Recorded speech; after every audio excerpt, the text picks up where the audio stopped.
to have an intention, and not just an intention, but an invitation, and even an invocation.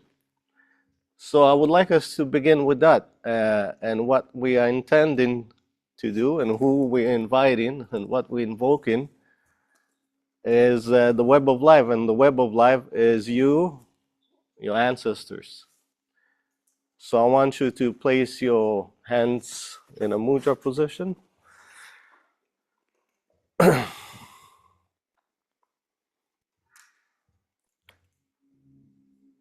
Every time we have an intention to work with our Shen and with our protective layers that our traumas create, there's that invisible balcony up in the heavens where your ancestors sit. So they're right there in the seats right now, looking at you. They're looking at you. Oh, is she going to do this for us? Are you going to do this for us, Paulo? So there's always that connection. You're never alone. Never. So let's tap into the help and support of our ancestors. So take a few minutes.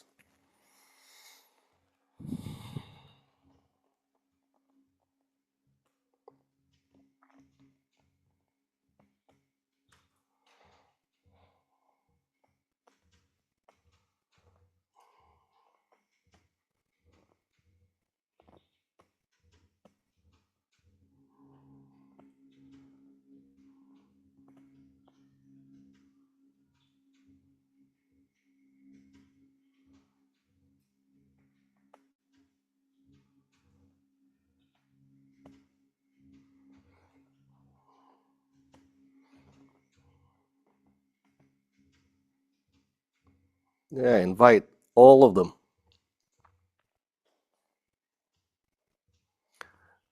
Please come here. I need you here. I need your light. I need your guidance. I need your illumination, your love.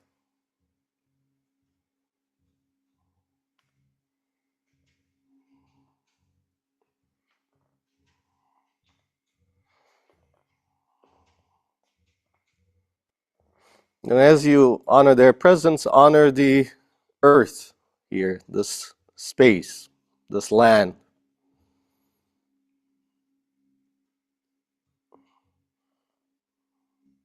For holding the space for us, for creating the space for us. Yeah.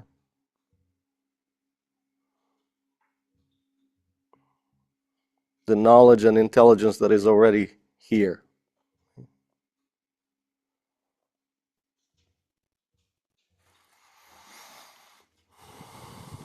Oh, thank you.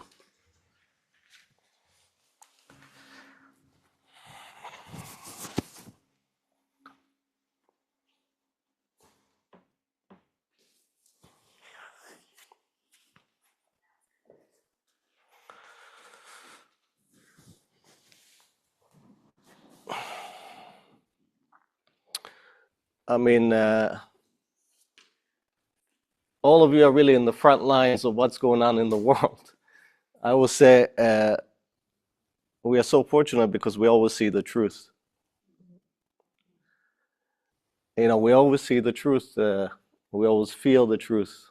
It's always in front of us. So we are privy to the truth of what's going on in the world. And what's going on in the world is massive amounts of trauma. Right? Massive amounts. There's 8 billion people in this planet. 1 billion of them, maybe more, maybe close to 2, have neurological problems. So that's between 1 to 2 out of 8 people in this planet have a neurological issue. And that's a statistic, right? That's somebody that has been diagnosed with it. So either something is wrong with the factory, either we are coming in like this, or something is wrong with the environment. Or maybe it's a little bit of both. I don't know. But That's a huge problem. And as you are seeing it in your practices, it's starting earlier and earlier. So you see that explosion in kids and teenagers these days. Can you all hear me? Okay. And more than ever, the speed of life and the speed of information is increasing, exponentially increasing. So what you end up having is a lot of dysregulation. And whenever this dysregulation, there's every dis after that. And disease and death and, disorder, right? So we see those patterns. I mean, what is Shiatsu? It's pattern recognition. We are experts in recognizing patterns. And really what we do is that we don't treat, we arrange. We are, and the arranger of the music and the notes that life and the person are creating together. We are just rearranging things. So the music is tolerable, enjoyable. Because when trauma happens, and why it's so detrimental to someone, and especially when most of us experience it when we're young, is it's the volume that it creates inside. So who knows what I'm talking about? Who considers themselves an empath or a highly sensitive person? All of us, right? And when we were kids in the house, what did we feel? Everything, the volume. And hence, whoever created this creation and whoever created us created unlimited potential, a human with unlimited potential, but tremendous amount of resistance and pain at the same time. Hence the beginning of friction. Okay? So we adapt. We are creatures, the best on this planet in adapting. Masters in adaptation. We can adapt to sit in a room full of garbage and a pile of shit and not even see it and smell it. And then wonder why nobody comes to visit. I mean, I'm being a little graphic, but I've seen it. We are so clever and so sophisticated that we won't even see how we've adapted. And especially if it becomes successful. If society considers it to be successful, right? How many of you have worked with CEOs? CEOs of companies, or really successful people? And how many of you discovered that they are one of the loneliest people on the planet? And they hold on to secrets that they can't share with anyone. Because part of their way of adapting is, if I'll be successful one day, if I climb that mountain that very few people can, and I reach the top, I'll be safe.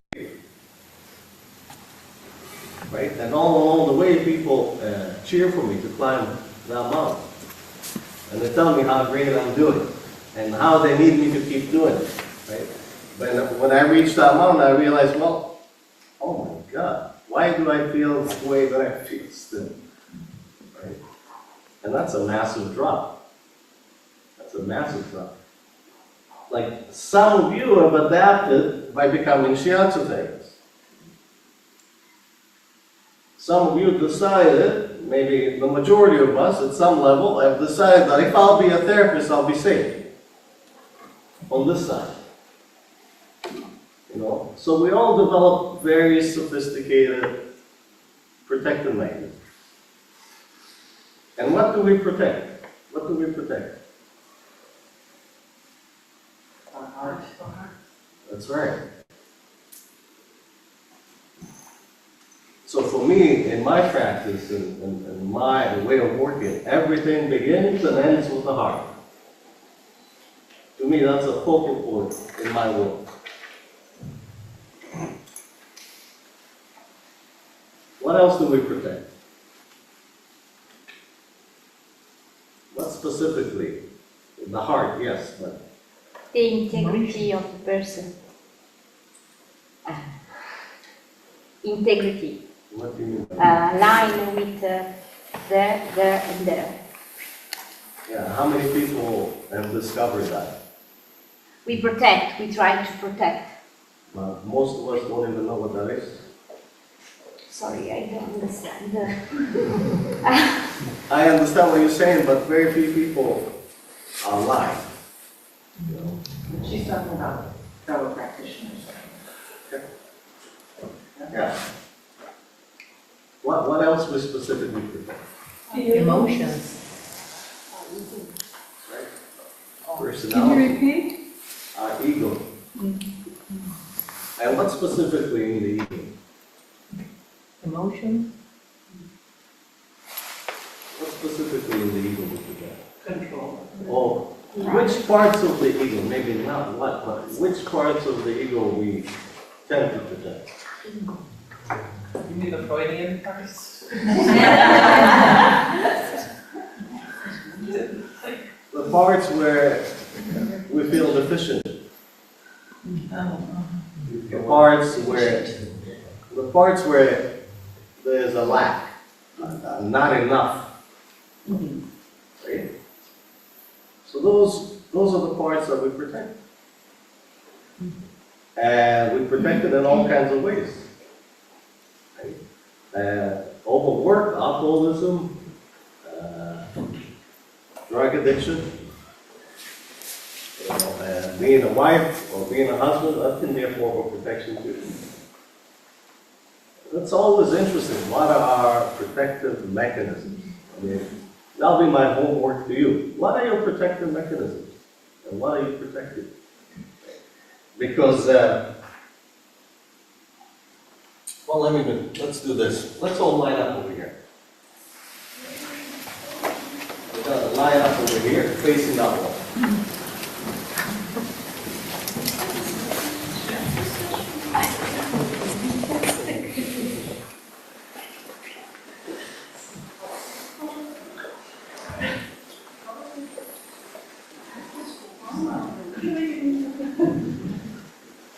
Now this is the part that in order for us to break through, we have to tap into our vulnerabilities a little bit.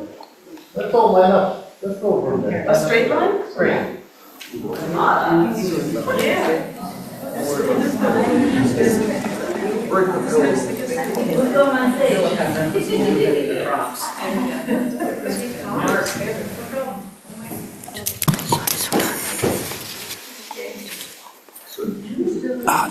You know, Ohashi, our amazing uncle that has been a teacher for many of you, when I first met him and I hosted him in my house, he said one thing, like for many of you, it's always been an anchor. He loves metaphors, right? Ohashi, and I always use metaphors too. He said, Mihael, you have to be like a samurai and a geisha at the same time. That was so helpful. Because to me what it is that you have to be vulnerable and courageous at the same time. And if you want someone to trust you and trust you in supporting their healing process, you have to bring those two elements all the time. All the time. So my work is always my vulnerability. That's my work. So we're going to bring our vulnerabilities into this next couple of hours. And we're going to begin with stating them. Not by words, but with just a step forward. Okay? So I'm going to call up, some of you becoming already uneasy. I'm going to call up a trauma. And if you identify with it, take a step forward. Okay? Who's experienced a birth trauma? For yourself? For yourself, giving birth, Being part of it or? being born or giving birth? Giving birth or being born? Both. Everybody take a step forward.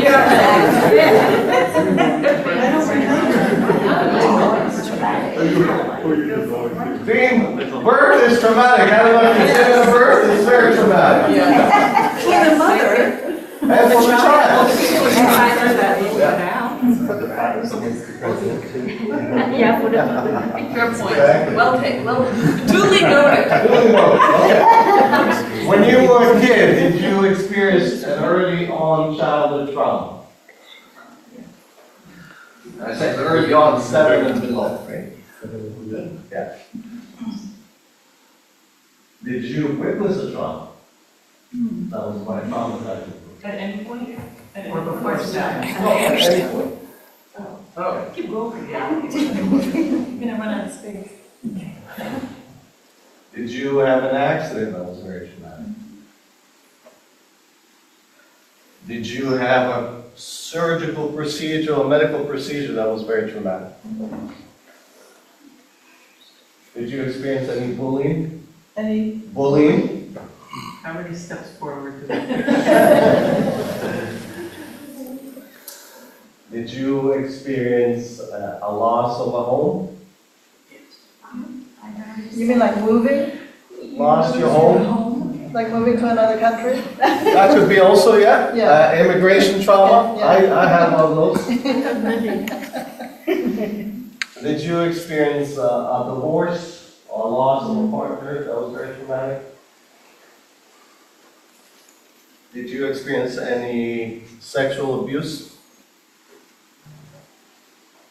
Did you experience any violence against you that was very traumatic? Could you repeat that, please? Any violence against you that was very traumatic? Physical abuse? Any psychological abuse?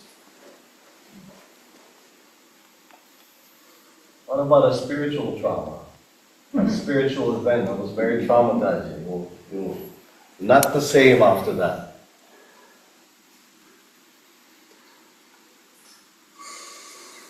So look to your left. Look where you came from. Look to the right. What do you see? Also, is the wound. The wounded healer. Anything else? Be with you guys. Oh, what's going on in the world right now? I mean, we all on the same journey too, right?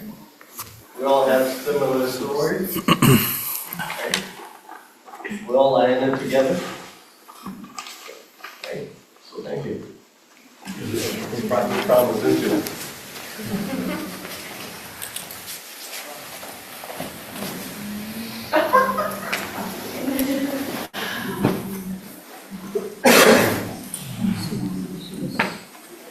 Now what I want you to do is choose a partner that you're not familiar with.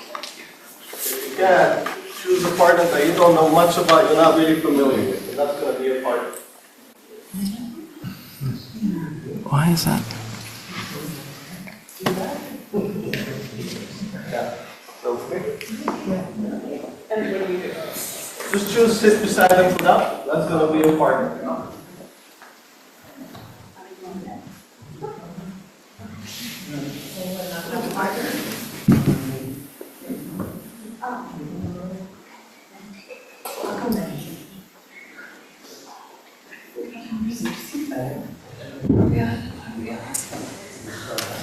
Make sure you introduce yourself.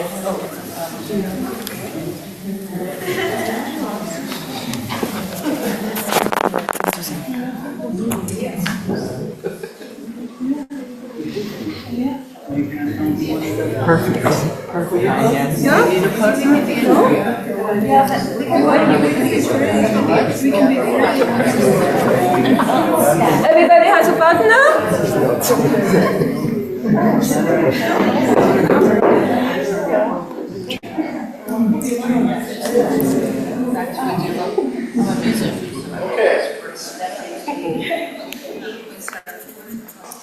So, one of the first things I'm always concerned with, because when people, especially with trauma, complex trauma, they try, how many of you have clients who tried many different treatments? And they come to you, and what is Shiatsu? You know, what is it that you do? I've tried this, and nothing is working. Right? So, I believe, and as you have been witnessing, Shiatsu is one of the most suited therapies to be working with trauma. Thank God that I found it, because I had to go through my own trauma journey. And one of the things that really saved me was meditation. And in those early stages of my healing journey, discovering what I discovered in meditation was, wow, my thoughts and my feelings are connected, and it connects to my body. Wow, it was like an amazing lab for me to experience. Especially suffering also from a chronic pain injury that I had. So when I was looking for therapy, Shiatsu was it. And thank God for it. Another thing that Shiatsu has that a lot of therapies don't have is the ability to use our senses on a consistent basis to feel, see, and diagnose. To harness our intuition. And that is necessary when working with trauma or any complexity. Because when a person comes to you, really, they're not broken, they're just disorganized. And especially if they've done the circuit and they got so many different diagnoses, one from the physio, and one from the psychologist, and one from the internist, and one from the rheumatologist, it's very confusing. So it's hard to see through all of that information. Sometimes they bring in files and photocopies of everything in a nice book, in a suitcase, and they bring that in. And oftentimes, it's so much of the identity, it becomes so much the identity of that person as you witness sharing your story with that person. A person can build an identity around their trauma, around their pain story. And some of them almost wear it like a badge. Right? So, seeing through all of it, like Shiatsu therapists can, feeling through all of it is an amazing tool. But what they really struggle with, when it comes down to what I've discovered, what they really struggle with is they struggle with boundaries. They really struggle with boundaries. Now, in Shiatsu therapy, we are told that boundaries are associated with which organs? Lungs and lungs. What I discovered that every organ system is associated with your boundaries. It's not just one. All of them are. And what I discovered, the boundaries are an intricate system. It's a system. And the majority of us, the majority of people don't know what it is whatsoever. Nobody teaches you what it is. And we grow up not really knowing what it is. You know, and because of it, we become permeable on some level. How do you know your boundaries are affected? How would you know? You feel uncomfortable. That's right. What else? Wait, sorry, what was the question? How would you know that your boundaries have been crossed or affected? Disease. Yeah. Hungry. Yeah. Empathy. Beautiful. Empathy. When somebody identifies an empath, I would say that's dangerous. Yeah. Because, and I was one of them when I was younger. Oh, felt everything. Because that's the way we came also, some of us. We either come like that, or our traumas amplify that. So either our traumas make us really empathetic, open us up, or some of us just came like that. Right? And that's the beginning of feeling responsible for what's not yours. How many of you have felt responsible for things that are not even yours? Do you know that all of you carry a bag of potatoes? Have you heard about that? All of us carry, especially Russian potatoes. all of us carry a bag of potatoes. Where are the potatoes? You know those nuts in the shoulder blades? You know, there's always that metaphor. We all somehow carry this bag of potatoes until one day some of us realized, like, what the hell is this all about? And whose potatoes are we carrying? And when did I agree to it and why? So the majority of us don't know, and that includes therapists. And I've seen all kinds of therapists all around the world. And I didn't even know what boundaries are until I started to really explore them, and with the help of others too. So boundaries are crucial to the effects of any treatments that you would give. And assessing them, wow, it's really an opener for you as the therapist, but in particular for your client. So I'm going to share with you a way to use, a boundary assessment through the body. And it'll be like taking a Polaroid shot. Once you take that shot, you and the other will know exactly what's going on every level. On the physical, on the mental, on the emotional, and underneath all of it, what's the state? Okay? And that's normally what I offer. And I always offer it because not everybody's ready to go into their boundaries. But it's something that for me, it's almost a prerequisite. Because I know from experience that their lack of boundaries creates a lot of their symptomology. And why they're treatment resistant, why they're not healing, or why the treatments are not effective, is because of the lack of boundaries. And to me, boundaries and trust are the yin and the yang. And if you lack boundaries, there's no trust. And if there's no trust, there's no boundaries. Or if you lack in trust. The more you enable someone to embody trust, naturally their boundary system will come up.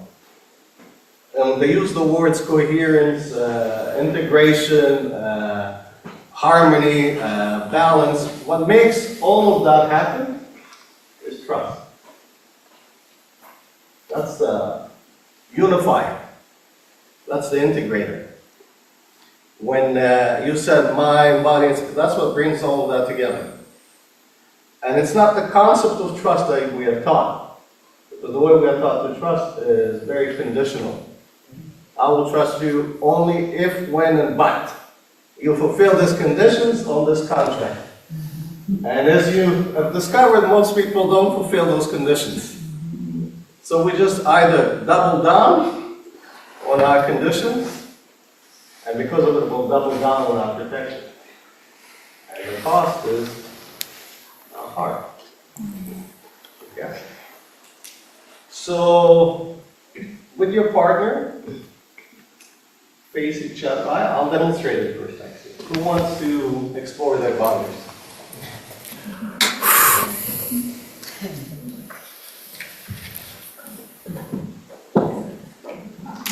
Sit so you can face them.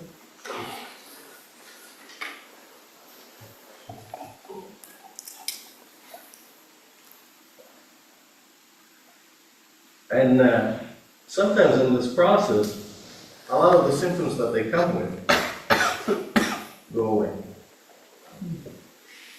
Sometimes you will witness that. The back pain or the neck pain that they came with will just go away. Or will diminish substantially. And I always propose it. Because when you work with complexity, the worst thing you can do as a therapist is to be the therapist. To take that position of you need to be fixed or you need to be treated. I don't treat. I collaborate. And my goal is to elicit an alliance with her. And initially I have to earn it. because they don't trust. They've tried everything. So in this process, this is the beginning. In the next few things I will show you, this is the beginning. All I'm concerned about is earning her trust and her alliance, and in a way, her self-accountability and radical honesty. Because without it, she can't heal the areas in herself that she's protecting. So the proposal is like this, I would like to, and usually, they come and they tell you their stories, and oftentimes the question is, how do you do with your boundaries? How are you with your boundaries? I try to lie with them. Try to live with them? Yes. Would you? Step by step. I might have to give them this. They're struggling to hear it, so I might have to give them this. Malone, you might need some translation. Yeah, I'm, yeah. A little louder. Yes. Can you repeat what she Yeah, a says? little Because louder. she's talking. That's it, this way. Here. Can you repeat what you said? She said that she tries to be with them, and step by step. And she did this motion, which is interesting. Right? So the gestures are always interesting, from the feedback. So, boundaries sono i traumi? I bambini sono Conflitti, esatto. Ok, here I am. Yeah. Sure. Barriere. Okay. So it's also a metaphor. We're playing with metaphors because metaphor is the language of the subconscious. So I use a lot of metaphors in my practice, and it helps my client because some of those metaphors become like a study, like points of awareness. Can I speak a little? Sure. I know my boundaries. I know that they are of my pet. And I want to break. And I want to they be more Beautiful. And that's what most people want. instead. But she wants to be lighter, she wants to have more space, More space. less vigilance, less performance, Open. because some of us are great performers. So I will represent life and all the people in your life, past and present, okay? And I will do what life and people do. I'm gonna put pressure on your boundaries, and you do what you do best. You're gonna try and deal with this pressure, okay? So this is a lie.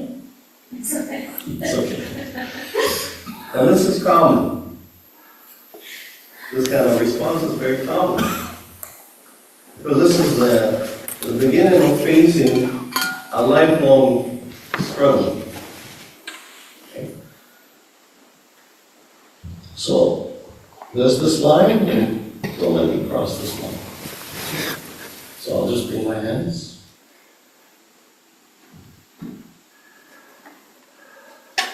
And as I hand to me, what I want you to start to do is to examine your body.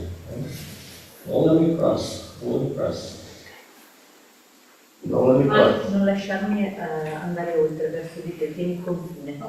So here you start to educate them a little bit too. Because our tendency is to collapse. Okay. So as you feel this pressure, notice what happens in your body and where.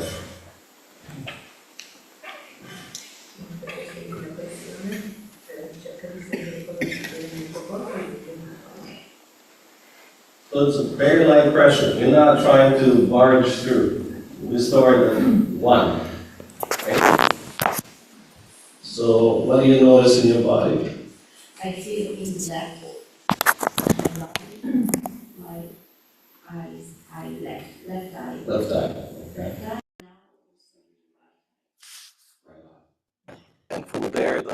connect anywhere.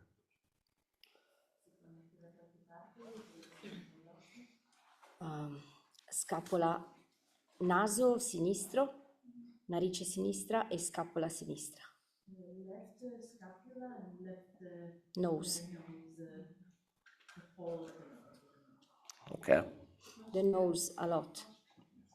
So as you feel in the eyes and the area behind your scapula, the nose, And the left braccio. Prurito, grande prurito, narice sinistra. hey, don't let me cross. That's it.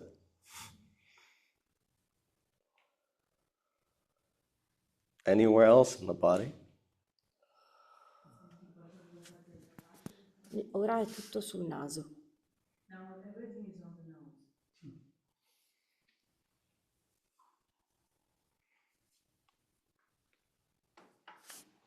And what's going on with your legs and your abdomen?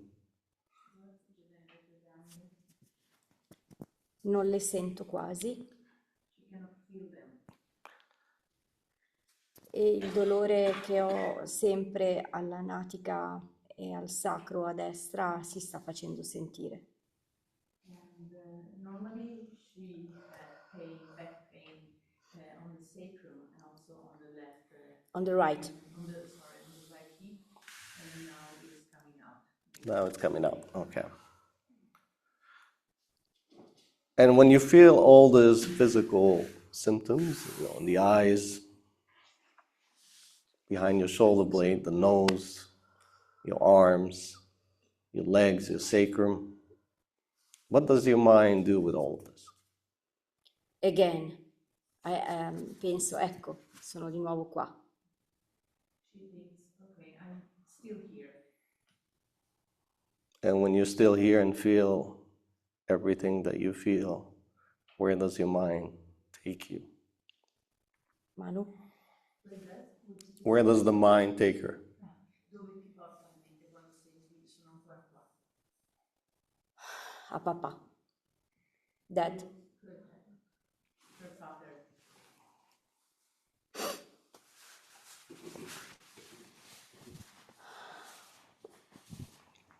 Is there anything else about your father? Che sono arrabbiata con lui. A lot. And when you get angry? Manu? Yeah. It makes me in trouble. A big, big trouble. It's 20 years I've been in trouble for him. And when you feel that trouble for 20 years, where does it take you?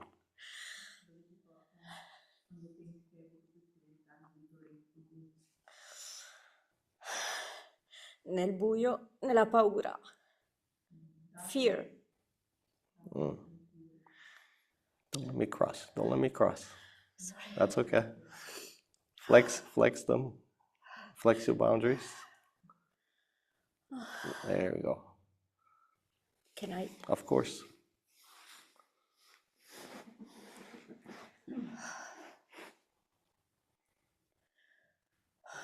We can stop there. That's a lot. Yeah. So very quickly, with this exercise, you get into the heart of it. Right? Physically, where she carries her trauma, the burden of it, what does the mind start to do with it? Where does the mind take the person? The thought patterns, what are the emotions underneath that? And eventually the state. I mean, what you can feel is at some point it's collapsing her. She's showing up every day, with this disposition we saw yesterday, giving everything 100%, but underneath there's a sense of collapse, right? Just the way she's collapsing backwards. The overwhelm. We could have got there, but 20 years of anger, and the whole body is awakening with pain and her boundaries. There's just no energy there. So I didn't want to continue it. I stopped it because I could sense a collapse. You will sense it. Yeah, and energetic. It's I'm always, it's all in the heart too. thank you. Okay. So here I give them a tool right away. And the tool is an experience of trust. So as I will give you this experience, and you will give it to yourself, it would start to change things for you. Yeah. Okay? Would you like that? Yes. So who introduced Ho'oponopono? You did, right? So before I even knew what Ho'oponopono is, I came up with this, and then people started to tell me, "Is this Ho'oponopono?" And I'm like, "What is Ho'oponopono?" But this is how I came up with it, and this is the structure, and then you'll see the effects. Hopefully you'll get to experience them. And then I'll explain a little bit of why I structured it that way. Okay? So put your hands over your heart. And this is the beginning of coming back to the Shen. Because we abandon it, we don't feel like we deserve it, we abuse it, we disconnected from it, and it's covered with layers of tension until we lose our way to it. So when additional shocks come in, we can completely be out of our bodies, because there's always a breaking point. Okay? So I will give you these words, and as you say them, deposit them into the heart. Okay? Mano?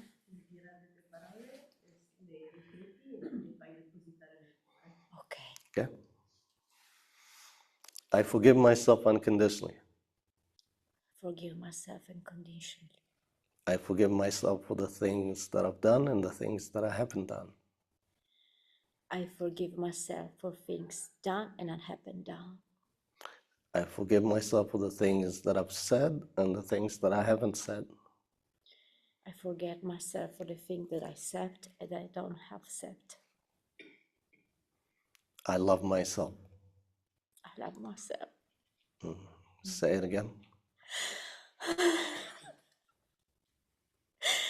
I love myself. Beautiful. And you want to hear it like that. And most people don't dare to enter it in that way. She just did. So you just wait for that moment. And if one can't, then just leave it until another time. But this is the majority of the struggle that you witness, is entering that chamber where our Shen resides and the infinite love is. Okay? Now, I promise, say I promise, I promise to care for myself. to care for myself. I promise I promise to protect myself, to protect myself, especially from myself. especially from myself. And I promise to nurture a deep relationship with myself. And I promise to Nurture, nurture a deep relationship with myself. with myself. Now that anger that you mentioned, that anger for 20 years that you mentioned, I want you to bring some of that energy for the next few lines, okay? You're going to bring that energy.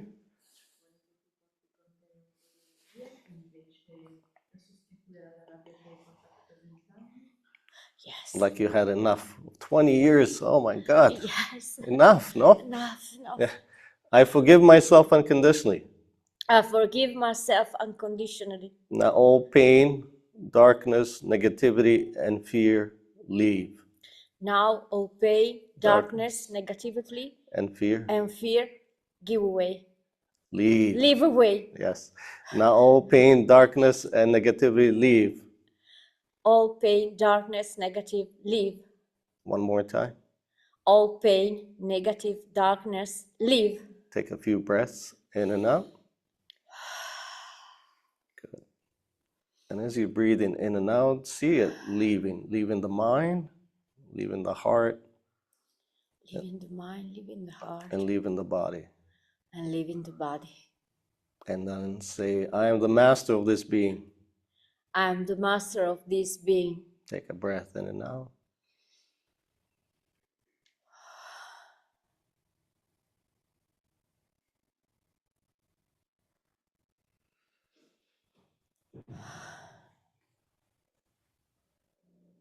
Good.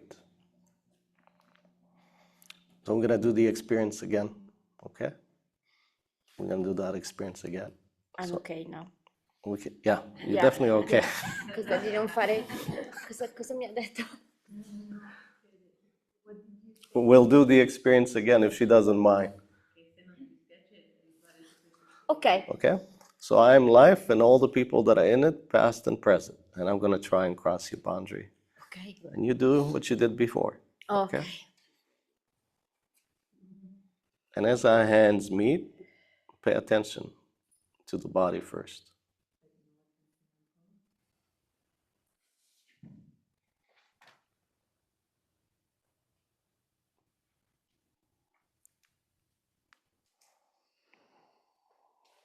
And what do you notice? Nothing in the nose, nothing. I feel on the right and on the back, right. Gluteo Glutes. and sacrum. Okay. But on the left, nothing. And the eyes, okay? Only the right. Okay. Well, much more energy here. Yeah, I feel. Yeah. Easier? Yes. And Easier. where does your Not mind? on the right. Not on the right. Difficult on the right. Still strong there, right? A Yeah. little vigilant there. And as you feel all of this, what does the mind do? Manu? Pensando alla destra. I like. You like it. Yeah. Why do you like it? Because I feel more power. Mm. And when you feel more power?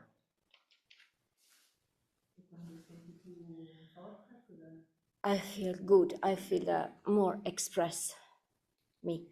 Mm. But I don't like the feel in nelle mie braccia, elbow and hands and wrist, polsi.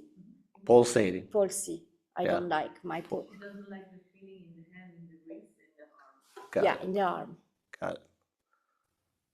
Thank you. Thank you. So, any questions before we get into it? Go ahead. Would you ever conduct this without words, without this, just during a session? Like, Just doing this without words? no, like let's say someone who were working, just doing Shiatsu on them, would you carry this on in another realm, like not actually asking these questions? No, you're entertaining that for yourself. The goal is for the other. This is for them. This is not for me. I would know what their boundaries are like based on my experience, but this is for them. It's important that they get an experience of it. And they get to feel how it all connects. The body connects to their boundaries, to their thought patterns, to the feelings. And how they can change it too, by depositing trust. For Shiatsu, in terms of, well, so when I was teaching, they were saying we are not talk therapists. Yes. Mm-hmm. So my question would be how we handle this in a session where I talk with my clients. But this is not talk therapy. No, but this is what comes up to my mind today. Sure. Pushing a boundary. Yeah.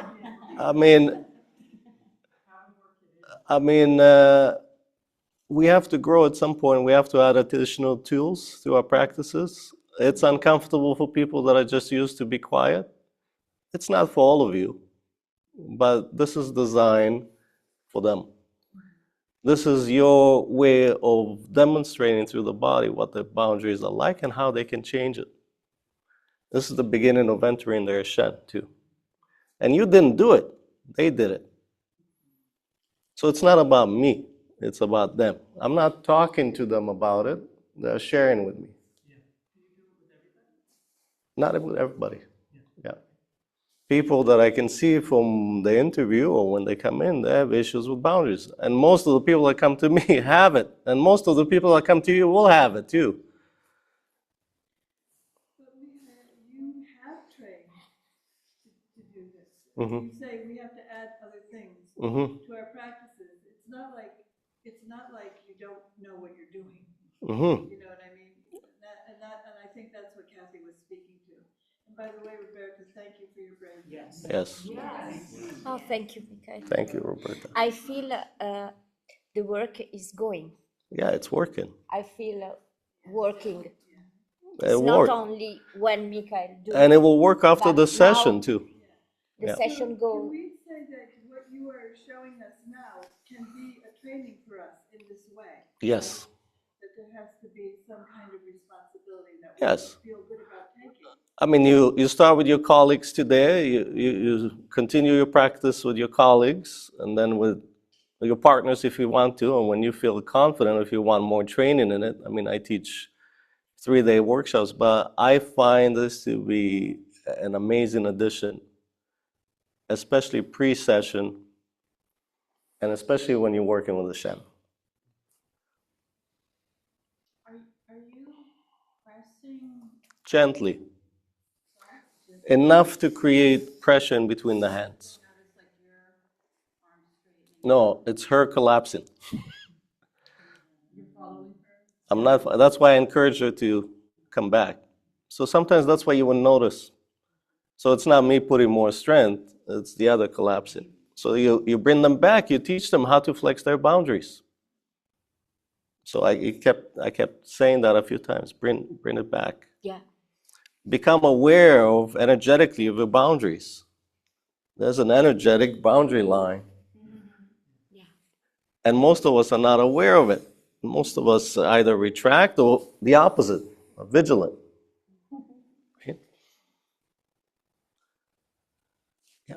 So, back to what Jade was saying about how this is kind of sort of mini training for us. So, having said that, can you kind of go through a little bit of a flow of that order? You tell the person about the boundary, right? But you ask, where do you feel it? Yeah. How does it make you feel? So just like you will follow their physical symptoms instead of them writing on the. Right. So where are you feeling it? Yeah. And then if you feel the collapse, And maybe remind them. But exactly. where do you feel it? Or if you feel the vigilance too, if push harder, this is what you might find with your partners. Right. You as the therapist have to work on your boundaries too. Because this is what you notice a lot. The therapists collapse. That's always very interesting. Yes. So you as the therapist, and they look at me, Mihael. And I come and I say, well, you're the therapist. What would you say here? What would you say? How many of you had your clients cross your boundaries? Be honest. Right? So this is a good exercise for you as the therapist to understand your boundaries and to understand your interaction with someone who is complex, is carrying 20 years of pain. Right? And boy, your clients are more clever than you. Yeah. And if you're thinking you're assessing them, you are incorrect. The majority of the time, a complex client will assess you before you've assessed them. And it doesn't take them long. And they will know in minutes if they can trust you or not. Okay? Right. So then they say where they're feeling it. Yeah. And then you ask, does it bring anything up for you or memory? No, first, I just want to. that's fine. So, There was a lot that happened. I know. I mean, I have it also in the slides, but we're about to do it. yes, physically, you follow the symptoms. So for her, it started in the eyes. Does it connect anywhere else? And it always does. Because again, it's patterns. So it connected to your nose. That's so interesting. Eyes and nose. What did she see? that was so traumatizing, right? And then how it connected to the back of the left shoulder. And then the arms became weaker as soon as she, and then that traveled to her sacrum, hips, which initially was frozen. Initially, She said she couldn't feel how. initially it was numb. So I'm collecting all of that data. Okay. That's so interesting, right? You've seen a pattern and you've seen it in real life without even touching them, right? It just comes up. And then from the sacrum, where else did it go? That's it. And then what does the mind do with all of this? Right. So the mind, you bring the awareness in, the mind collects the data of the physical, and then it starts to analyze it in its usual way. So you're exposing a narrative, a thought pattern that is associated with the pattern of pain. Right? So they'll bring that out. And then you always ask open-ended questions. You never inquire. You take what they give you and reflect it back. Is there anything else about that? Just think of yourself as a person that is reflecting the data back to the awareness. Don't dig. Okay, because that's going into talk therapy. Yeah, you're not digging. You're just a reference point of awareness. So all I'm doing is I'm repeating the data that she gives me and then take it. The emotions will rise. Or sometimes I don't feel anything. That's also data. Right? And then what's interesting is what happens underneath all of that. So I'm ready to give up, I'm ready to collapse, I'm ready to run away. So underneath all of that, that's really the state. Okay? I'm just thinking because boundaries also fluctuate and change in our relationship to different people in our life, like certain people very strict, certain people more open. Certain cultures, there's certain countries that people stand in line and very orderly, everything, and others it's all one big mess. And people come from different backgrounds and have different ways of thinking and looking, assessing boundaries. So I don't know, that's just what came to mind. It's like be clear with your boundaries. Sometimes you're not, or you're not sure, or you're not aware, or people are not aware. And it's something to look for, find out. Sometimes you don't know it. Well, that's what's so interesting about this experience, and I've tried it with every nationality you can imagine. I know you've been traveling. Not just traveling, but I live in a very international city, and people come, and everybody has a similar response, and that means that everybody struggles with boundaries. Now, yes, there are people that you trust more, but underneath there is a protective pattern, and in a way, this is what you start to work with. No? If I can say, I feel my boundaries with the body, not with the head. So this work is, I think it's for all the culture, because it's the body that It's the works. body, is the access point. Not the mind, not the cultural, not the social, but the body, And, only the body. and the body is always your bullshit detector. So it doesn't matter, how good we think we are, the body will call you on your bullshit. Once you do that, then you work on the body? Yes. Yes. I built a lot over here on so many levels. First, I gave her a visceral experience of what a boundary is not alike. What's really going on. It won't be unforgettable for her. She'll never forget this. Okay? So before, boundaries are just this concept and rules that we have and conditioning that comes from our culture, but really what's underneath, how our boundaries are really like. And then more importantly, I gave her a tool, a very powerful tool, a healing. And who did it? She did it. And why it worked? Because she entered her Shen. She connected with her Shen. So that's the beginning of returning someone to, like you said, this line. Harmony, integration, you know. And this will work for weeks. Yeah. A question. Yeah. What would you ask if the person said, I don't know what I feel, I don't know what it's connected to? Then it's not for them, right? It's that simple. But you can always say, that's interesting. Would you try it again? Would you try it again with them if you felt like? I would not try. I will ask them if they're interested. You always get permission. They might come back, I thought about it, I want to give it another shot, or in the future, in the therapeutic relationship, because it will come up again. I see that very clearly you have some issues with boundaries. Would you like to work on that? And then you might try it again. Because why they don't feel is because they don't trust. Yeah. So I'm concerned about is establishing trust. Not for her to trust me, for her to start to put a deposit of trust in her. I'm not trying to convince my client to trust me, ever. Yeah. I just create the parameters for her to trust herself. That's it. You are not a guru. No.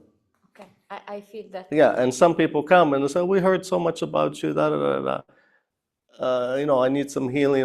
I said, no. I'm sorry, but if that's what you want, if you want to be treated, no. The only way I know how to work is to turn you into a healer. That's real healing. Who heals is them. Yeah. We should practice. So Sure, yep. no more question. Sure. Okay, like, Yeah. You're all set. Thank you. I have a question.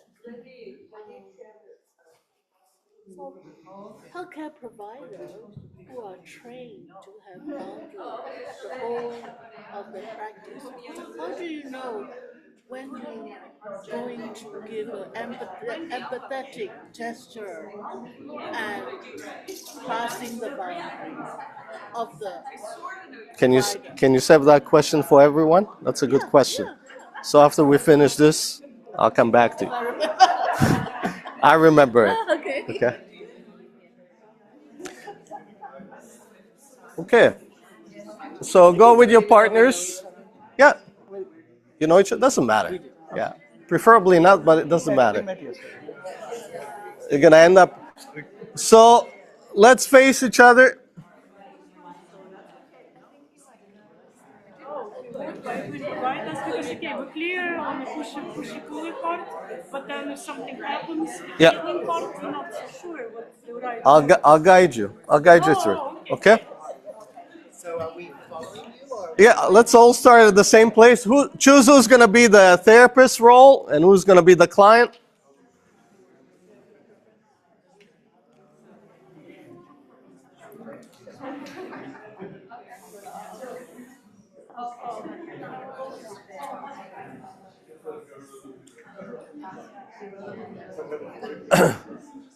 Okay. Let's listen up. We all start together. Make sure that we do it properly.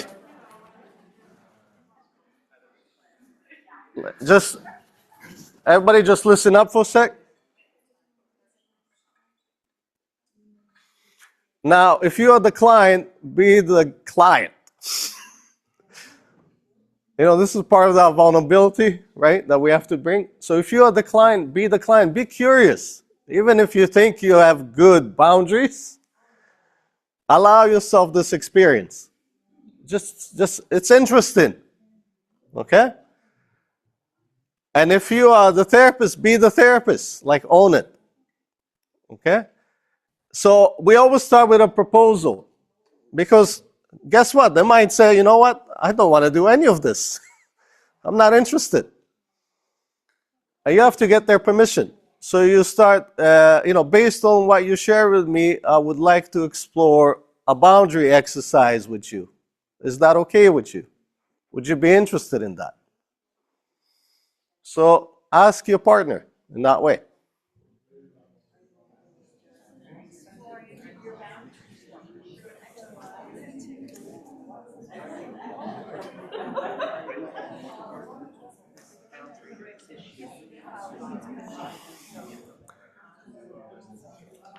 And once you got their permission, you have to bring this visual for them. Okay, I am life and all the people that are in it for you, past and present. And I'm going to do what life and people do. I'm going to try and put pressure on your boundaries. And you do what you do every day. Resist this pressure or deal with this pressure in those words.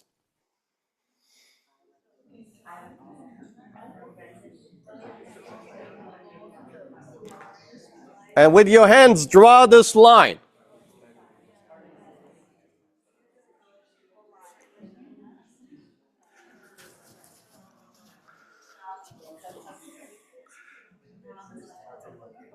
And don't let me cross this line, tell them.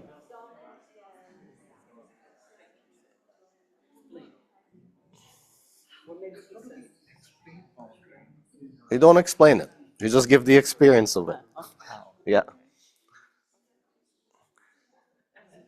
Do you ask them to resist your passing their Yes. boundaries? Yeah. Okay. Don't let me cross the line. That's what you said. Don't let me cross it. And as our hands meet, start to notice the pressure and where it reflects in the body.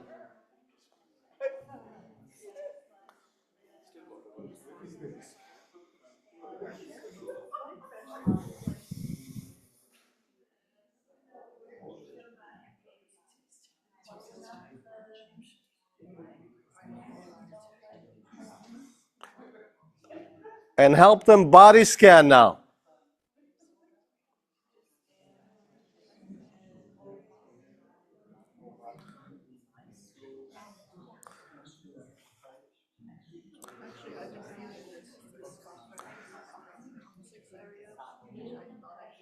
And the question is, does it connect anywhere else? Does it connect with another part of the body? Start mapping it out.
So then as you collect the physical symptoms and you feel they came to a place where it's sufficient, what does the mind do with all of this? Where does the mind take you?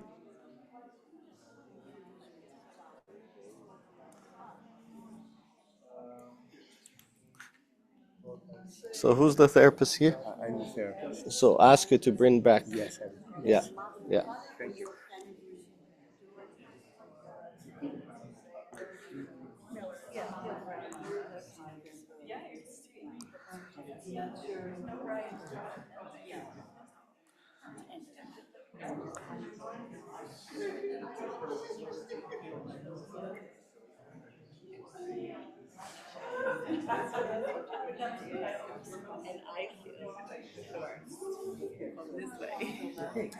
Are you the therapist? No, she's the client. Okay, so ask her to bring the boundaries back. Oh. That's it. Don't let her bring awareness to how she collapses. Yep. Yep. She's a violinist, Yep. and so she's feeling this position itself is stressful. Of course.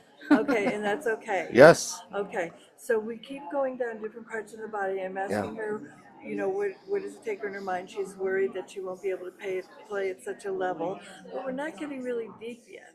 It's okay. Okay. It's okay. Yeah. All right. So Is just there keep going. is Body, there any? mind, body, mind. And then what are the emotions that are underneath that? Ask the person. Yep. Oh, okay. Yeah. All right. Underneath this fear, underneath this stress, what are the emotions that are underneath that? Okay. Yeah. And she's really pressing hard against I know, and that's interesting, right? It's very interesting. Yeah. Because she doesn't So it's even not realize really. it. It's not. I don't realize It's not really about the violin then. It's just I guess I like to be in that's just a protective pattern, right? So I mean, I can feel her heart racing, Yeah. right? Her heart is just. I keep feeling for her body that she's not mentioning. That's okay. Yeah. So what you can do, like I did with her, what's if I was aware. that's okay, and that's what it's about. It's creating awareness for each other. So like with her, I mentioned what's going on with your lower body, or what's going on with the abdomen, because I could feel. So I could ask that Yeah. because I'm feeling. Because she gave you some data, Yeah. you might explore or find some data, especially in the. I find the lower part people are disconnected from, or the abdomen. Were you going like this a little bit too? Like A little bit, did I yeah. see you turning? Yeah. No, like sometimes. It's coming up.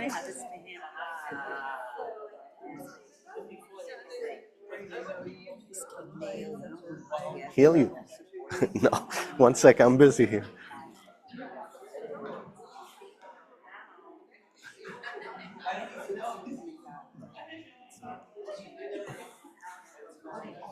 So once you explored, the physical, the mental, the emotional,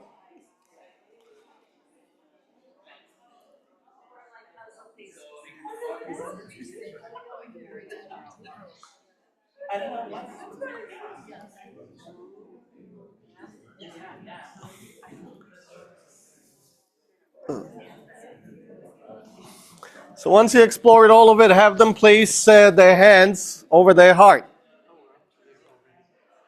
Or if you're not there yet, that's fine. Oh, okay.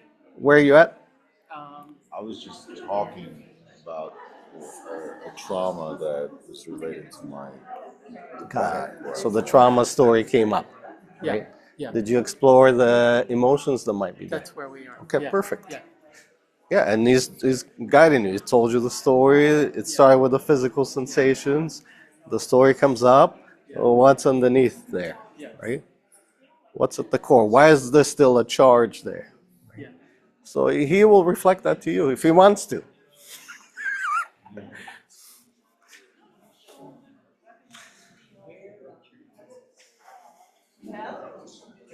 Yeah. You said when we were done, they placed, or we both maybe No. placed, just they placed, Yeah. and then. And then the words. Well, I didn't write That's them fine. down. I'll share them with you. Yes. Yeah. So you.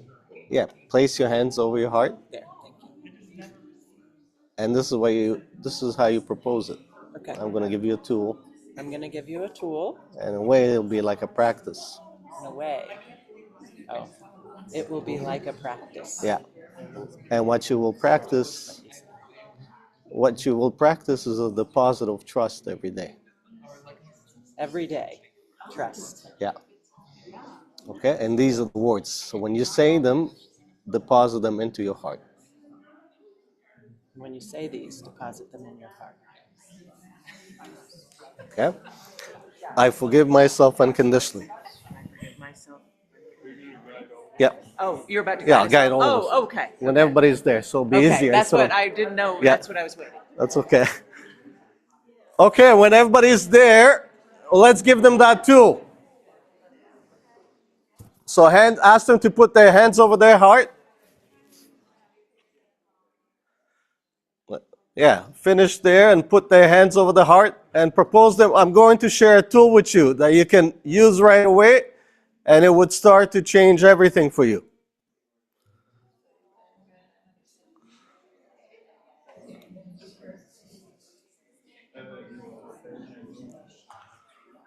Okay? And when you say these words, imagine that you deposit them into the heart. When you say the words, imagine that you deposit them into the heart.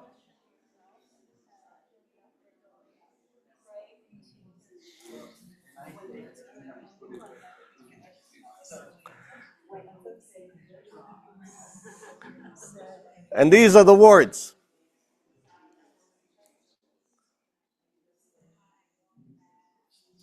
I forgive myself unconditionally.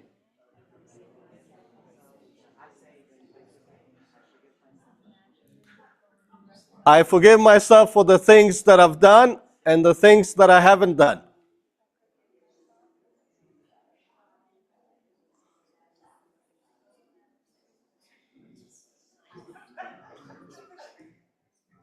I forgive myself for the things that I've said and the things that I haven't said.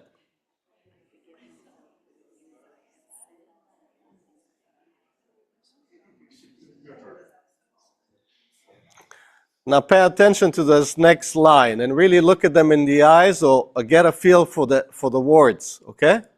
If the eyes are closed, get a feel for the words and how they say it. I love myself. And notice if that was true or not as the therapist. Did they enter that room or not? And if they need to say it again, ask them to say it one more time.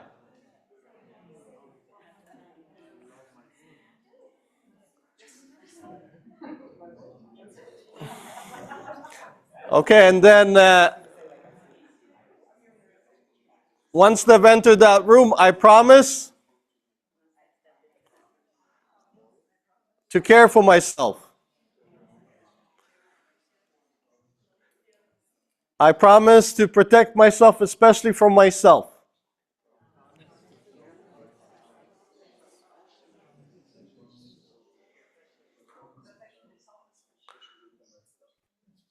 And I promise to nurture a deep relationship with myself.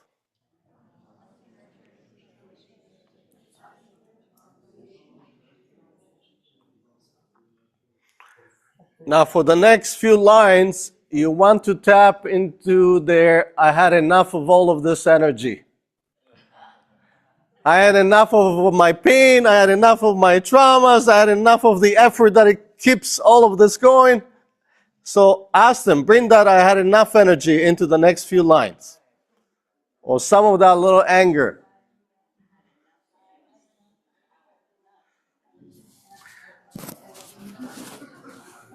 And this is where they say one more time, I forgive myself unconditionally.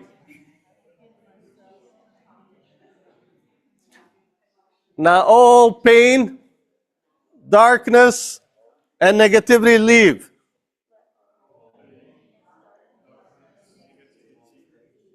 Banish it. All pain, darkness, and negativity leave. One more time.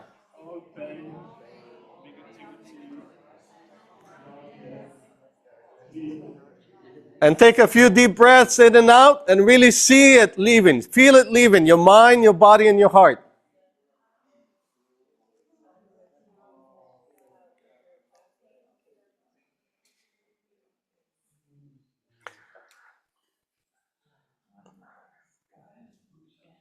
Three deep breaths. Really give them that time to move it out. You might be able to feel it and see it as the therapist coming out of them. And lastly, have them announce that they are I am the master of this being.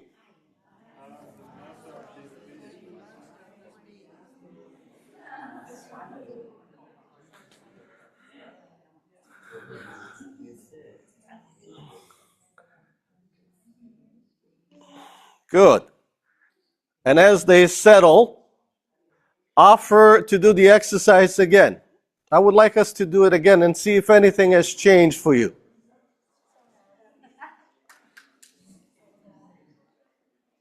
So again, I am life and all the people that are in it, past and present.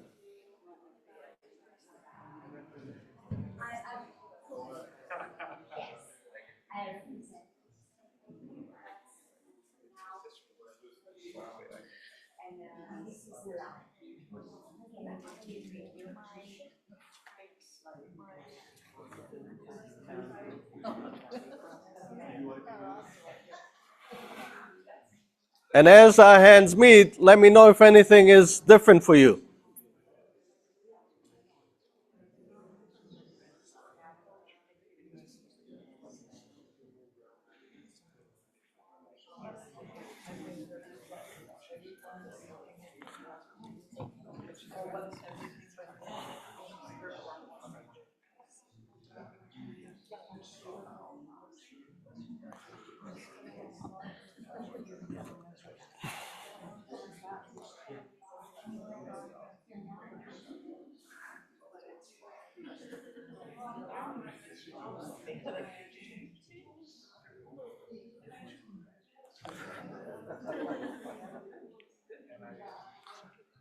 And again, go through the physical, what changed, what remains, go through the mental and the emotional.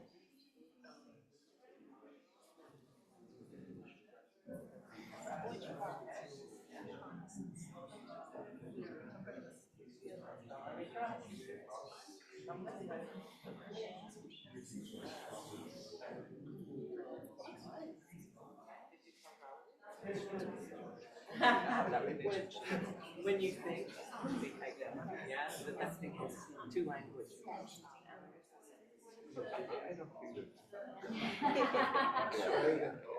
Nice.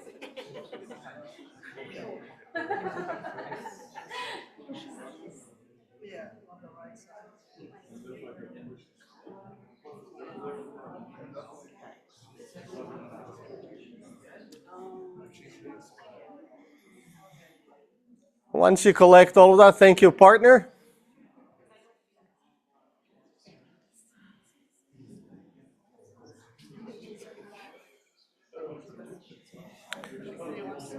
And when you're ready, change the roles. How was it for you? It was wonderful. Good. Yeah, it was really wonderful. Yeah. How was it for you? You with the therapist? Yeah, that's good. Good. Trying to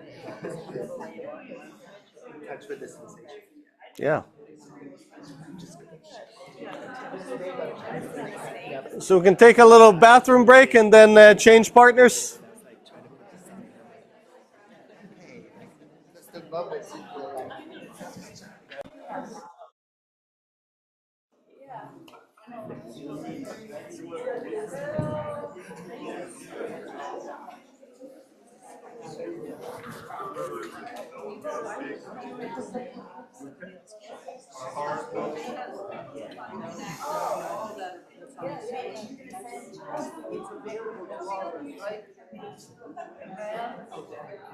Everything on the screen is going to be. We're going to be able to have it? Yeah, Okay. yeah. Thank you. You're welcome. That was great. Good. I want to know how much pressure to give because I think that It's okay. I got tired. Yeah, it's okay. So you got tired, that's because you're getting out of yourself. I got tired. As the therapist? No, I was the receiver. Okay. So that's okay. But as the therapist, if you're getting tired, your boundaries have been crossed. Or you are allowing the crossing, right? Okay. So you start with the pressure this much. That's enough to elicit responses. Okay. So just like 10% or 10% pressure. Now, for some people like Roberta, a lot will come up very quickly. For some, this is just like a tickle. Yeah. Because some people are used to so much pressure. Yeah.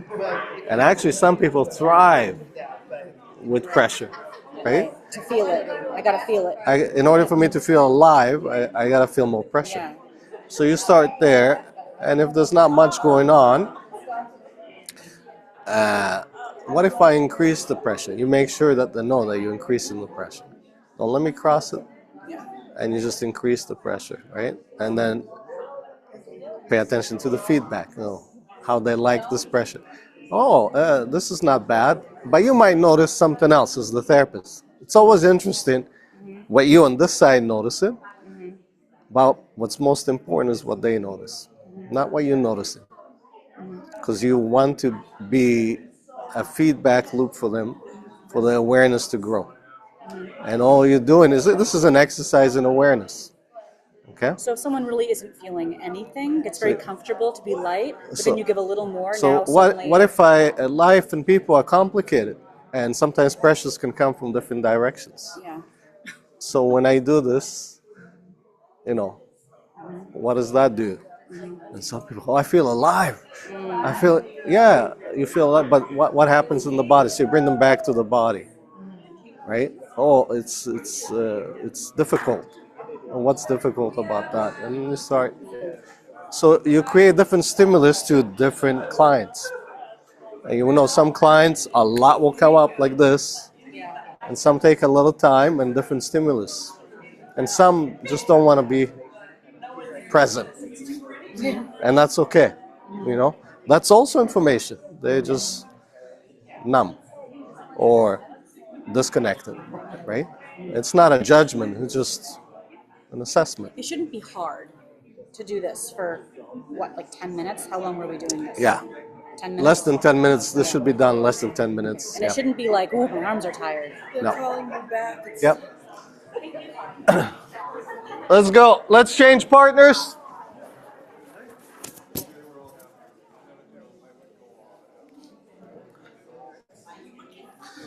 Okay, and make it really clear who's the... Later. Just to see how do you push. Start like that. Okay. Yeah. Okay.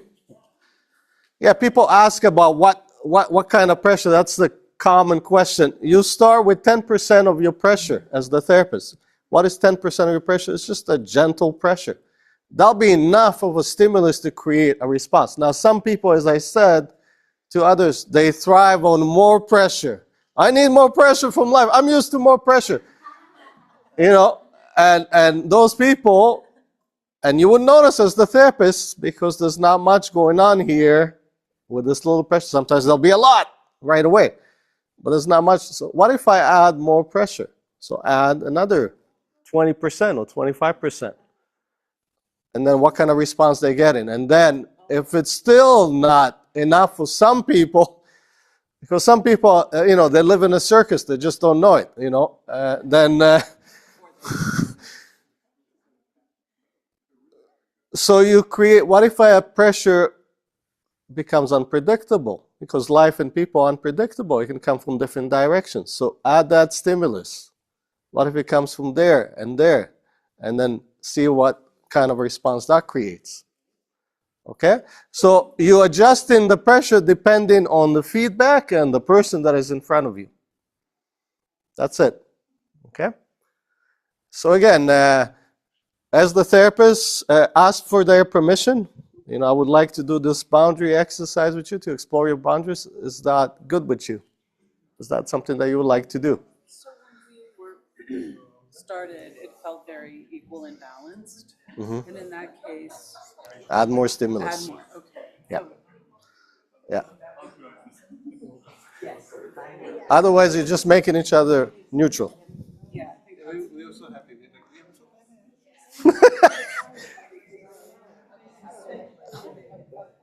And then begin. I'm life and all the people that are in it, past and present.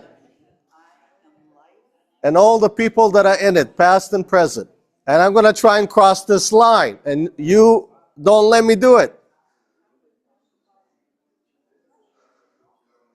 I'm going to put pressure on your boundaries. And as you feel this pressure,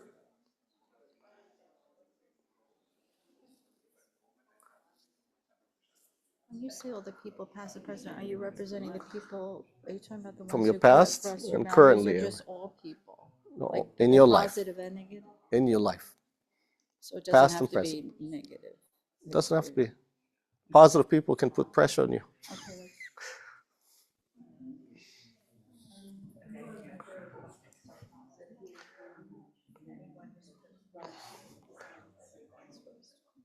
Just make that statement. It doesn't. You don't have to explain it. Yeah, it's just the statement is enough.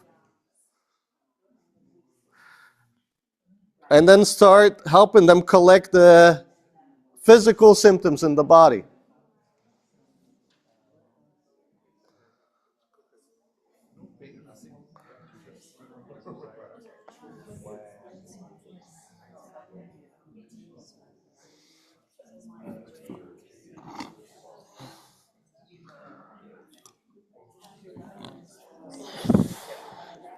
Someone on the Zoom was asking you to clarify just creating. Or when I said, because the couple were just using it with each other, such light pressure, they will not create any stimulus. They will neutralizing each other. And they thought they were so balanced. There is nothing. But they were just being nice.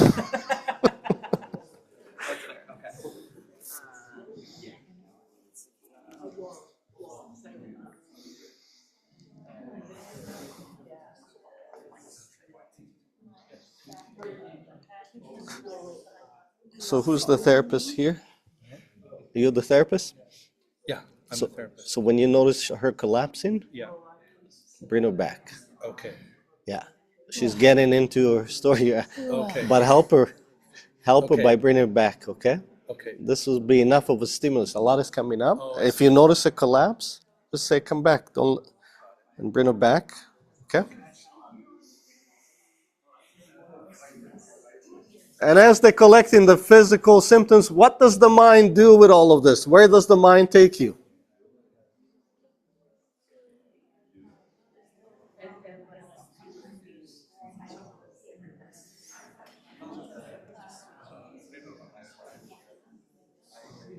Mind development of one side, the other side, left and right, if they got this.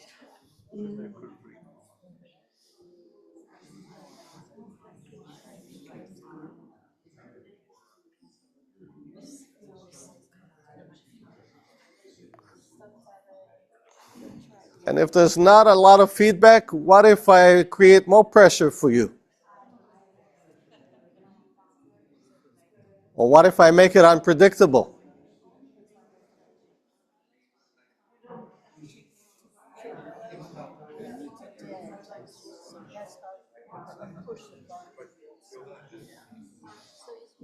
Who's the therapist here? She's She's the therapist?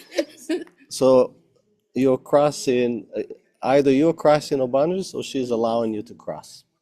So which one it is? Who's in control here? You're the therapist, right? Yeah. So when you see that line being crossed, it's either you crossed it or she allowed you to cross, which is a little bit of both. So what you do is you want to correct yourself and to help your clients. I try to correct her. So all you have to see also. So when you see something like that, you can point it out. Can we reset the boundary here and come back, right? And start again from there. Okay? Because you will notice that with clients, a lot of clients will collapse because their boundaries are permeable. They don't even know what it is. So this is the beginning of tangibly, visibly, viscerally, energetically, you are establishing their boundary for the first time in their life. Okay?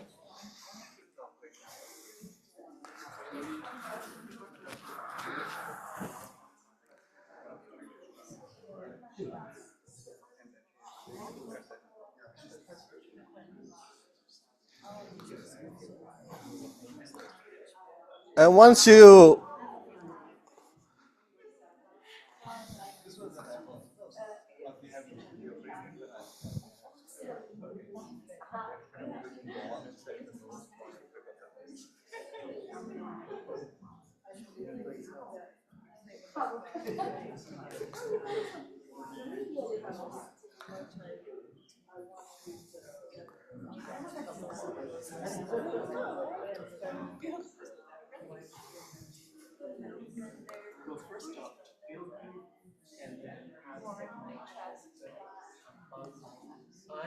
How's it going here? I think I'm, yeah, Who's who? I'm leading. I am the receiver. And do you get any feedback from her? Yeah, but I'm not sure what kind of more questions to ask. Where did we get? A little scattered. My brain is really scattered. But sacrum, lower body feels strong Okay. and supported. So what if I make the pressure a little more unpredictable, like people are in your life? And it's coming from everywhere because your life is full. And people are people, and it's coming from there and there, and you got to deal with that, and you got to deal with this. Because that's what she has to deal with. I can tell. You know? She's, a pleaser. Yeah. I'm going along with you. Yeah. I mean, along. Right? So then when you create that kind of experience for her, what does that do? Right? What does that do? Yeah. When you feel that pressure coming from all directions.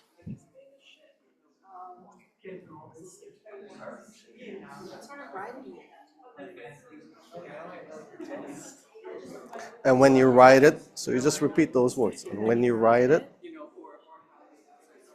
yeah. Yeah, some people enjoy this, right? So that's interesting, right?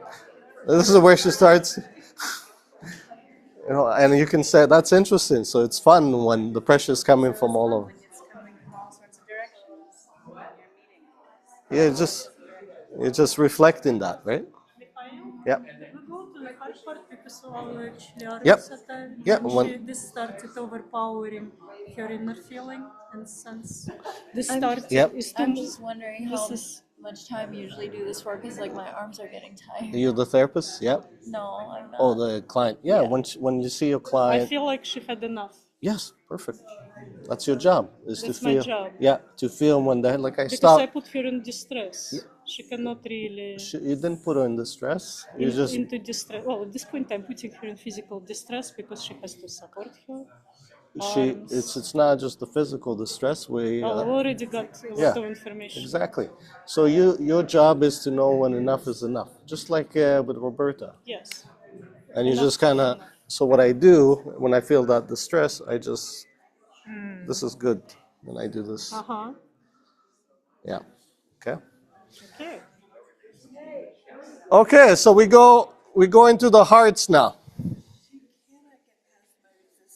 Should I force her? I should No, force her. no forcing. So she feels Doesn't like matter, we're she's done in then. control. Yeah. And she, Okay. Yeah. Okay. Yeah. It's not about getting past your resistance. It's just about exploring your boundaries. Okay.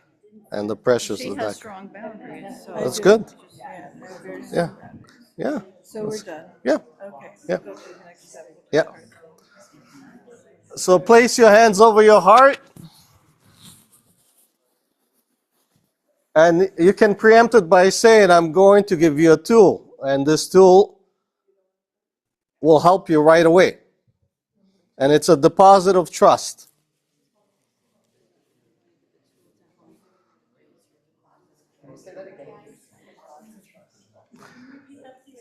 That's okay.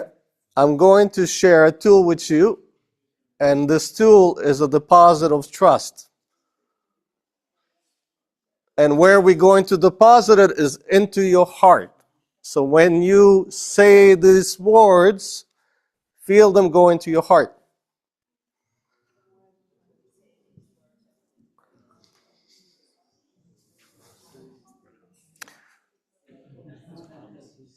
And just follow me, okay? So I forgive myself unconditionally.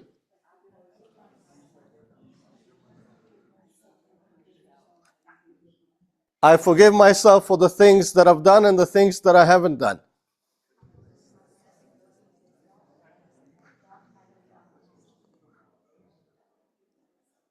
I forgive myself for the things that I've said and the things that I haven't said.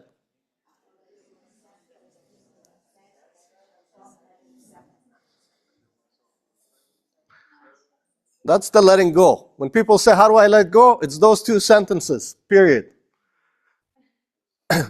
And then, I love myself. Once we let go, we have to reclaim what's ours, which is I and this love. So that's why we say it. So say it again. Now, letting go and coming back to love is beautiful. It's romantic, but it means shit. It means squat if you don't throw accountability underneath that. The accountability are the next three promises. So we'll say it together. I promise to take care of myself. I promise to protect myself, especially from myself. The illusion is others. The reality is the self. You are the gatekeeper. Right? And I promise to nurture a deep relationship with myself.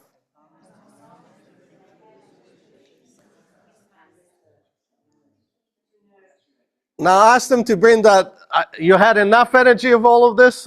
Some of that little anger that we store, we don't express, to the next few lines. So tell them, I want that I had enough energy for the next few lines. Yeah. Intolerance. I want that intolerant energy for the next few lines. Yeah. So for the next few lines, ask them to bring that intolerant energy. I had enough of all of this. Okay? Yeah. Exactly. So I forgive myself unconditionally. It doesn't sound like you had enough. You know, I want to hear it. That's it. Now all pain, darkness, and negativity leave. I can't hear it. Banish it. Say it like you banish it. Come on. All pain, darkness, and negativity leave.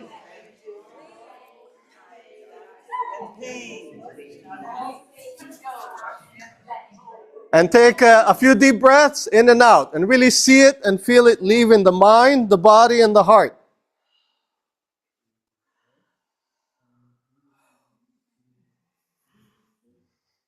And have them announce, I am the master of this being.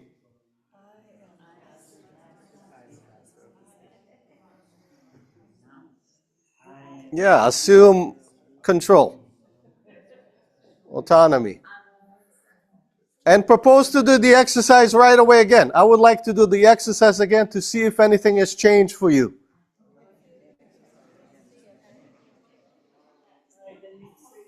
Yeah, I am life and all the people that are in it, past and present. I'm going to try and cross this line. And you're going to resist me.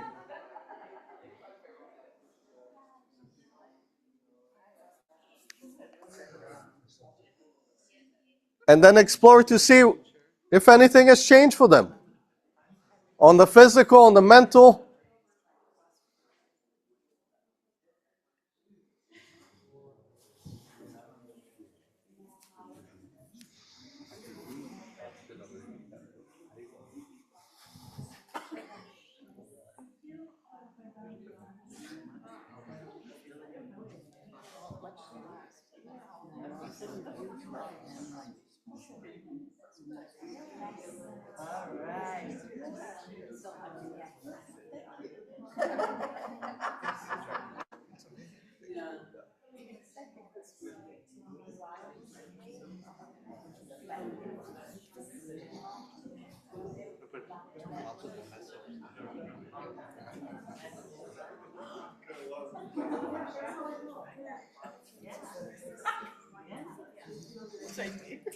Great, thank you, partners.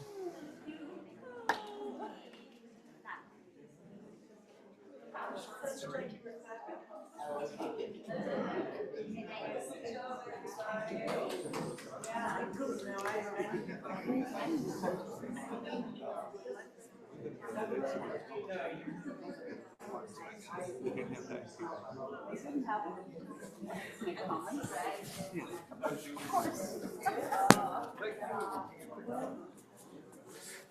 Good job.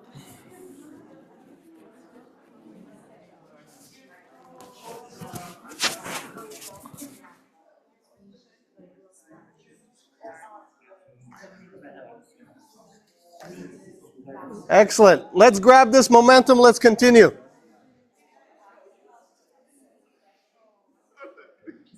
Good job. Lots of responses. That's great.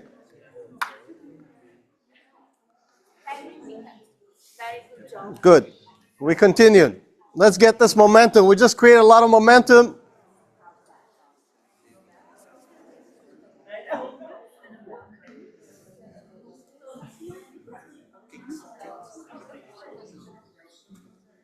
So let's move along. Come back to the room. Just stay where you are. Did you say stay where you are? Yeah, where you are. Just stay wherever you want. Just going to move to the next thing.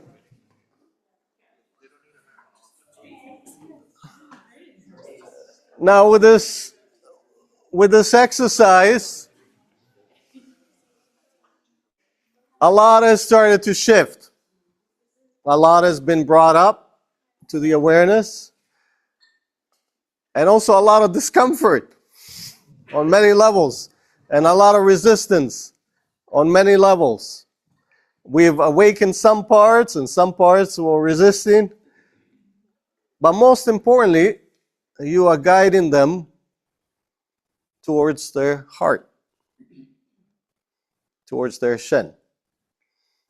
And you're helping them establish boundaries for the first time, or be even cognizant of it for the first time.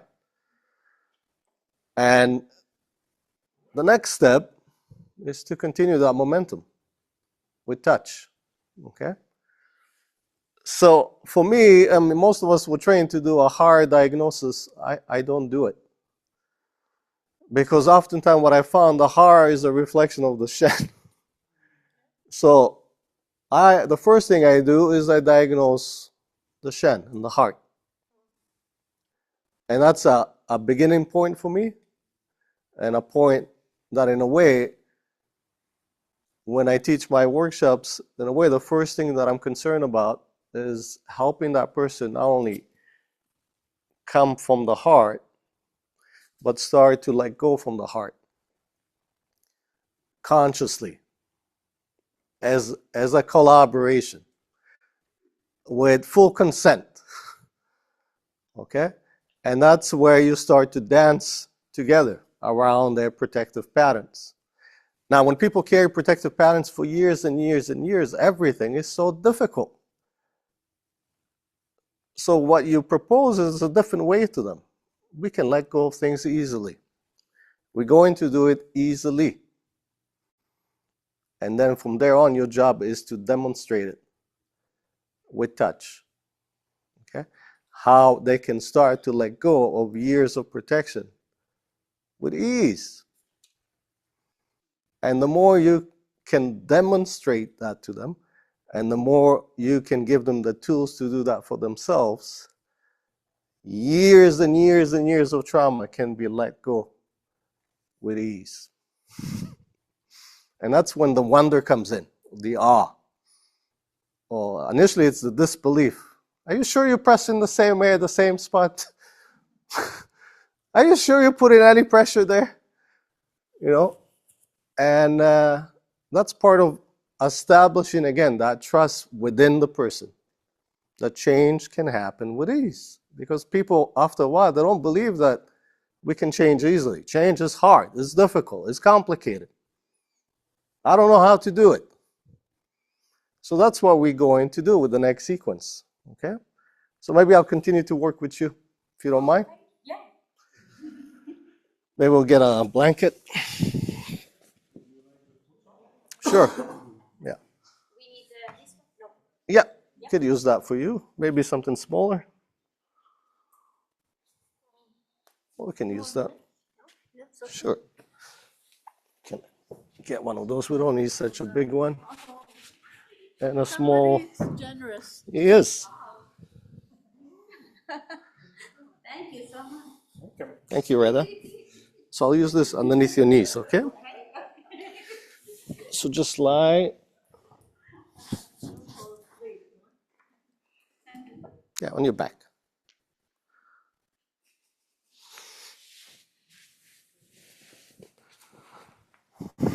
So this sequence came about from working with very sensitive people that can't tolerate a lot of pressure. And when people, again, are in complex states, their nervous system is such that Shiatsu pressure can be too much. Also, with a lot, why I also stayed away from the abdomen, a lot of people with trauma, when you start with the abdomen, the energy right away retracts. Doesn't matter how skilled you are. A lot of us start in prone. What I discovered early on, that it's great, I can relax them, but they disassociate. They go away. And then they wake up and they tell you how great the treatment was. Right? So there's all kinds of interesting protective mechanisms that we develop. What I want is their cooperation, collaboration, presence, and responsibility for their own healing. I'm not demanding it, but I'm starting to activate it. Now, the fingers are always very interesting to me, right? So when they placed in a restful position, 99% of people will have curled fingers. Curled, like this. Now, the more curled it is, the more vigilant their nervous system is. What you will notice, the most curled will be the last two, obviously. We know why, as Shiatsu therapists. But you'll see that. But sometimes it's also the middle finger, sometimes it's those fingers. That's also interesting information, right? You will also notice that one is more than the other. And it's nothing to do with if one is right-sided or left-sided. Nothing to do with it. It has to do more with which branch of the vagus nerve is more vigilant. So when I look at Roberta, it's her right. So I would know that the right branch of a vagus nerve is more vigilant. What I've discovered working with tens of thousands of people, and in particular for the first few years of my practice, where I was the frozen shoulder guy, and I discovered that working with a lot of frozen shoulders that it's not, yes, there's an adhesion that happens and the bones can adhere to each other, but it's really a nervous system issue. The first thing I noticed, because I encourage all of you to do this, one of the first things I do is a posture assessment. And I've done it so many times, and when I used to do it with the frozen shoulder people, I would see a phenomena. If 10 people came with a frozen shoulder, 9 out of the 10 will be on the left side. And 1 out of the 10 was on the right. And I saw enough of that data to make it conclusive. And you will notice, when you'll have a frozen shoulder, even when they talk to you on the phone, ask them, is it on the left side? How did you know? You know, why on the left side? The heart. The one that has it on the right is a type A personality. Yeah, they are willing to go through walls. And they'll tell you, whatever obstacle I have, it's not a problem, whatever it takes. So they tend to have it on the right. Working with a lot of them in my first 10 years, I concluded, just by the numbers, that the fight state is the right. The fight, flight, and freeze. The fight state is the right. The flight state is the left. And the freeze state is when a person concaves. Okay? Sometimes we can alternate, and many of us do. Sometimes we start as escape artists. You know, who was an escape artist early on in their life? I was the master of escape. What does that mean? Escaping from pain, from stress, in all kinds of ways. Right? But at some point I said, the hell with escaping. It's not working. I'm going to fight. I'm going to make it happen. So I became a really good fighter. You know? And we can oscillate. But at some point, there's a cost to it. There's a cost to either state. And it doesn't matter how strong the person is, at some point, they'll burn out, they'll crash, they'll break. I call it the consequences of our battles and wars. Life is a battle. It's full of battles and some wars. And it doesn't matter if you win some or lose some, there'll be consequences to them at some point. And the nervous system and the body carries all of it. So when I look at the fingers, I can tell what branch of the vagus nerve is more activated, which side is more affected because of it, which organ. So the right branch will affect more of the organs on the right side.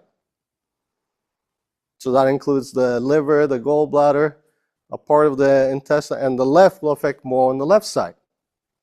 Also the left, more the left kidney, the right, more the right kidney. So I've checked it many times. So that gives me right away information. Now, when I come back down, again, I propose. And I put my intention on where we want to start and what we want to do. And how I say it is this. The first thing I would like us to do, especially after that exercise, with the heart and the boundaries that we did, is to help you relax your heart. Is that okay with you? And people will respond always one of three ways. One is like hers, it's like elated. One is, and one is like that. Eyes away. Yeah. Yeah. So one is a smile. One is confusion. One is maybe. So that tells you also how to approach. My approach will be adjusted to the response. Okay? So this is where your palpation skills, your intuition, everything that you gathered in your life and from the Shiatsu practice, you bring a focus to all of that with the sequence. And the focus is on the heart. So what I will try to do first, again, with your permission, is to find a sensitive spot on your sternum. Now, when I would touch it this much, it will be sensitive. And there might be a few spots, but let me know the one that is the most. So when people ask me, is it associated with a point? Is it CV17? What I found, it's irrelevant which point it is. What's relevant is finding the focal point. And sometimes, again, you might find, even for some people, the whole area to be sensitive, but there'll always be one that is the most. And that's the one that you find. And this is where the assessment also begins. Okay? Sì, devo dirgli qual è poi il più sensibile. Okay, I understand. So again, you use your middle finger. I always use my middle finger. And start from the top.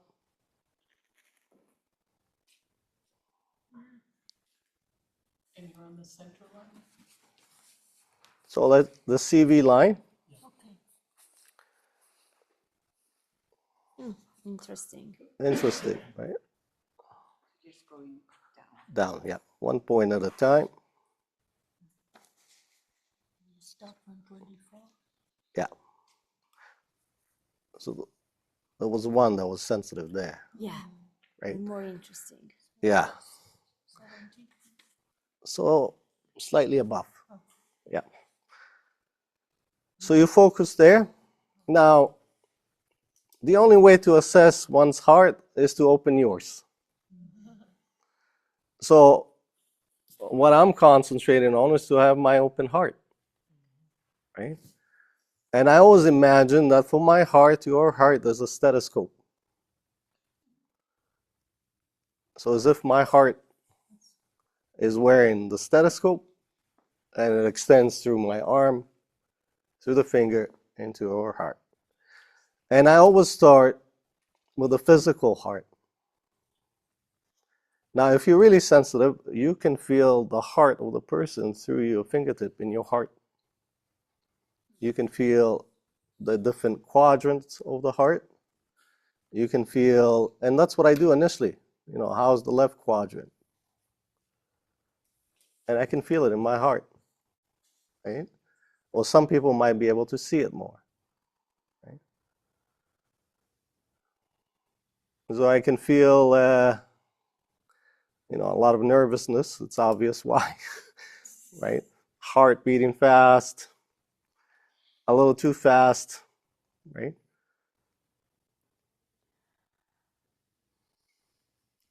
And her lower right quadrant, which is closer to the stomach, is compressed. So you feel That's the heart one that chambers? sends the blood. Heart chambers? Yeah, That's the one connected to the aorta. that's right. Yep. Yeah. So, I mean, when I do the posture analysis, when they stand in front of me, I can tell also, because the area of the aorta will be bulging. Okay? And once I go through, you can even feel the quality of the blood, right? And I can feel there's some thickening in the blood, right? It's not moving fast enough. Even though the heart is beating, she has a strong heart, but the blood is stagnated.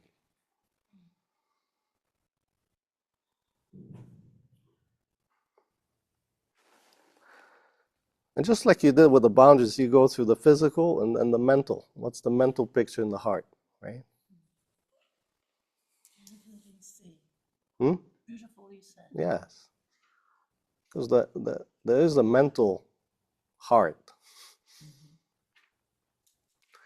You know, it's an unsure heart. Doubting itself, questioning itself heart. Right?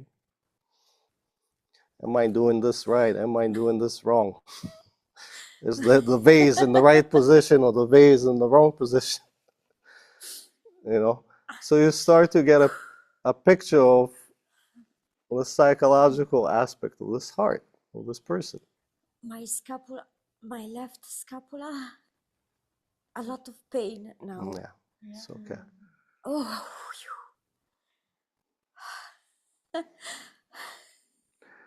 You know, and the pain comes out, you know, as soon as I mention that, the mental heart, you know, is someone who's been criticized all the time, right? Yeah. Lots of nothing I do is good enough. It's like somebody's walking on eggshells in the house. Right?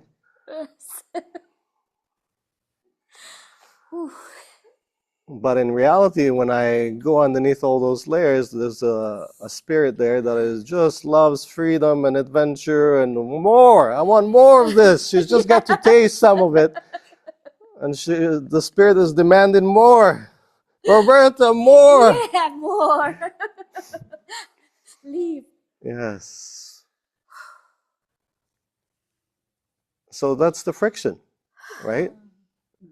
That's the friction between our spirit that wants more. Appetite. I want more of this. Whatever you're giving me right now, give it to me more. You know, and years of an infrastructure that nothing was ever good enough. Doesn't matter how much effort I put into it, it's not good enough. No. Right?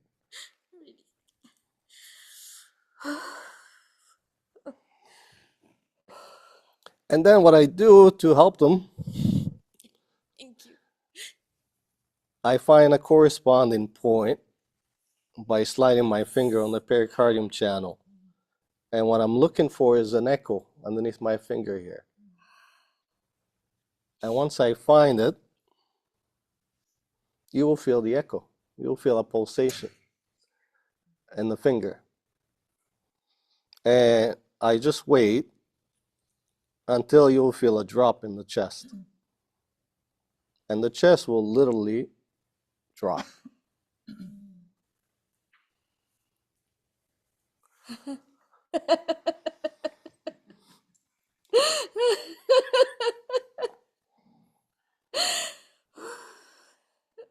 What drops in the chest is the sac that's around it, your pericardium. Yeah. Yeah, the pericardium relaxes and the chest cavity just will drop.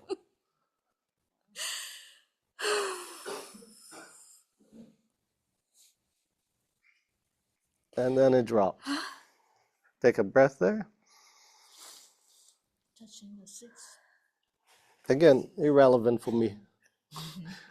I'm looking for the point that I will feel a pulsation. Yeah. So then I will touch the area again and I will ask them, how does that feel?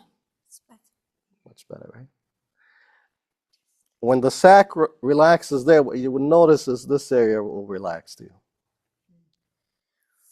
The aorta would just go, ha, at the same time. So then once it relaxes, I start helping to move all this energy. So one hand, yeah, and I ask them to help me. So I want you to bring all that energy in the chest. We're going to bring it out through the arm. Yeah. Manu, cioè aiutalo, nel senso che mentre lui ti lavora porta tutta l'energia che si sprigiona nel centro del torace, dove senti di mano. Ok. And here I really activate my heart. I use it like a bucket. I have a metaphor. It's a bucket, and all that excess I'm helping to move from the chest out through the arm.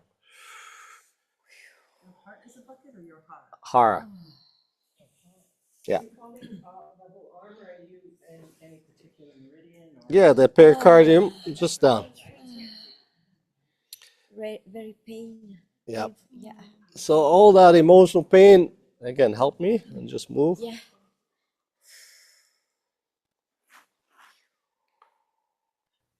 And when I come here, you will notice a shaking sometimes for people. What I'd like to do here is I just like a feather, do that. And after a few rounds, I always say hidden pressures are hidden for a reason.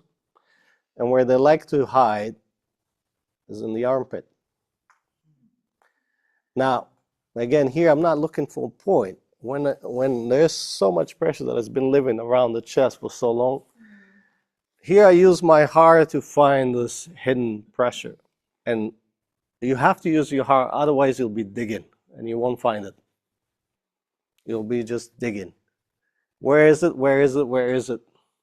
And the last thing you want to do is to dig after somebody just started to release their heart. So really focus here, slide your thumb. It could be down here too? No, around heart one. Yeah. But again, in that vicinity. A lot of people are so sensitive. Yes. They have secrets back here. Exactly. All around that's why the shoulders to me are so crucial. Yeah. So here, all I do is I have my thumb there and I connect to my hara, the energy, and with your help, it's so good with that meditation yesterday to develop this area. And I just sink down and then we find it. And you will feel it because as soon as you touch it, you will get that response. And it'll be very visceral. Okay? So once we find it, we help to move it. And again, just help me move that energy from there down to the fingers. And here I'm thumbing more.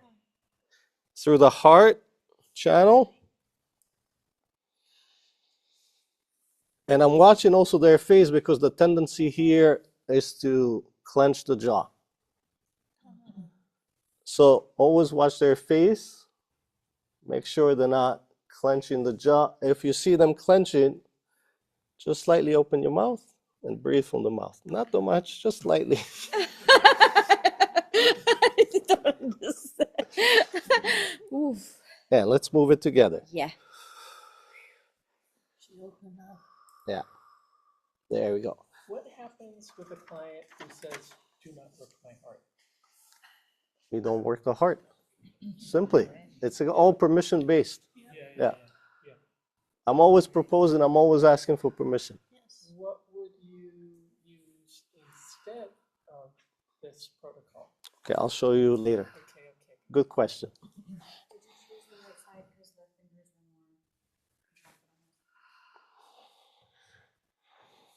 But I tend to start always on the right side because the first thing I want to help them let go of the sword. We all carry a sword and a shield. So I can feel it diminishing. It's starting to diminish.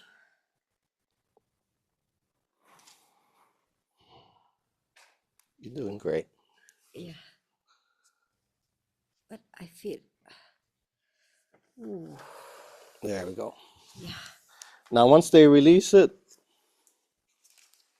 very gently,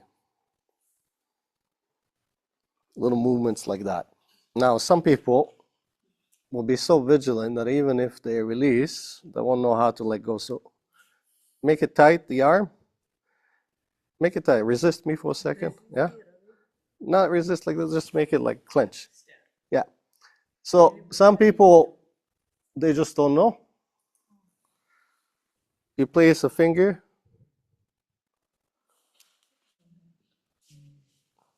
So again, you'll do another movement. Again, they stiffen up on purpose. Just a finger there. So you are re-educating their nervous system, just like we did with the boundaries. This is what we eventually want to feel all the time. And some people are not able to initially. So here we open up the chest. How much? As soon as you see the head tilt that way, that's enough. No more than that is necessary. You want to see that tilt, that's enough. I usually do about 3.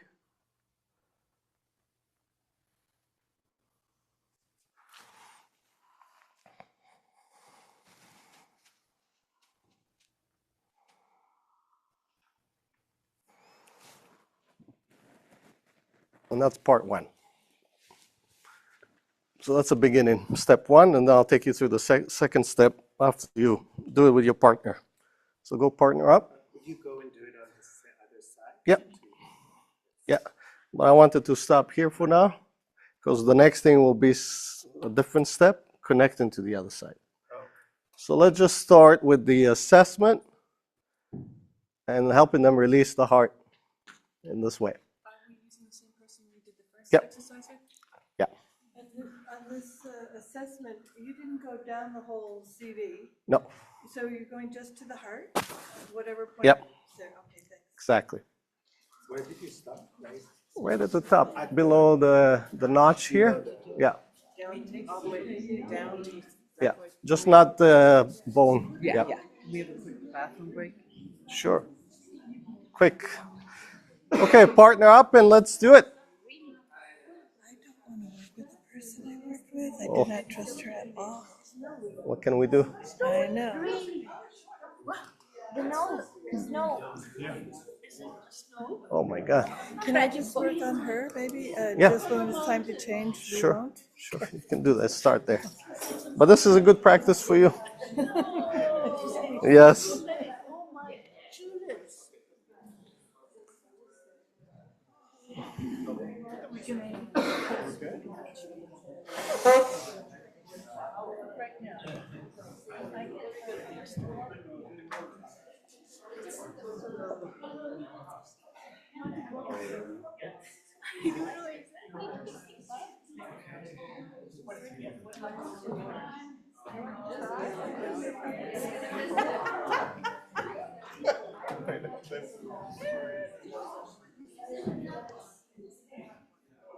One of these?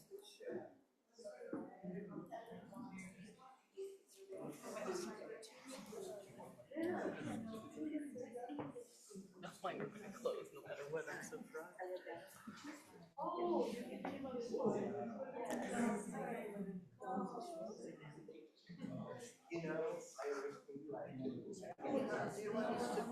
just do it, or are you going to walk us through? I'm just going to walk you through a little bit, just initially. And initially, you want his arms in a resting position because you want to observe his arms first. So make sure you have their arms in a resting position, and the first thing you want to see are those fingers. How are the fingers doing? Which fingers are curled? How far they're curled?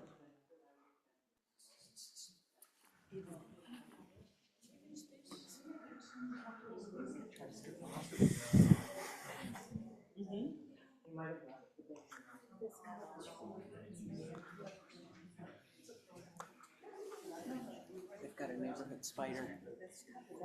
Spiders, yeah, they come back. They come when we work on trauma, all kinds of animals. Left is flight. Yes. And freeze was what? When a person concaves. Okay, thanks. Yeah. I missed it too. So thank you.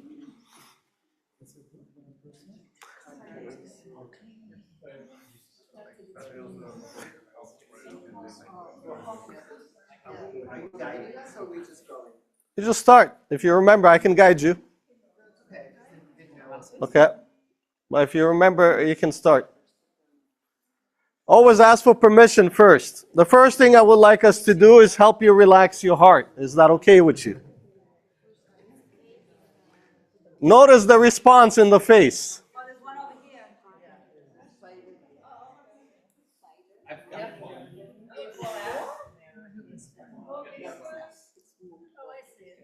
Go down. Come on. You want to do some heart exercise? You want one of these for under your legs? Yeah, we just had spiders in the jungle. We have spiders here too. Yeah. We just had it in the jungle, Colombia spiders, and now we're spiders here too. Notice the response, it's always interesting. It's either a smile, a confused yes, or eyes moving away. Yeah. The first thing I would like us to do, with your permission, is to help you relax your heart. Is that okay with you?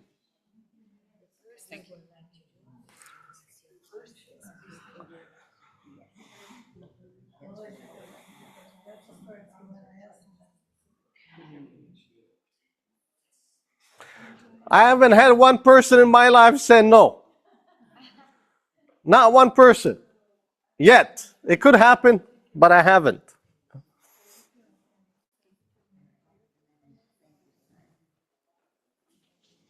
How about the boundary exercise? Has anyone said no to that?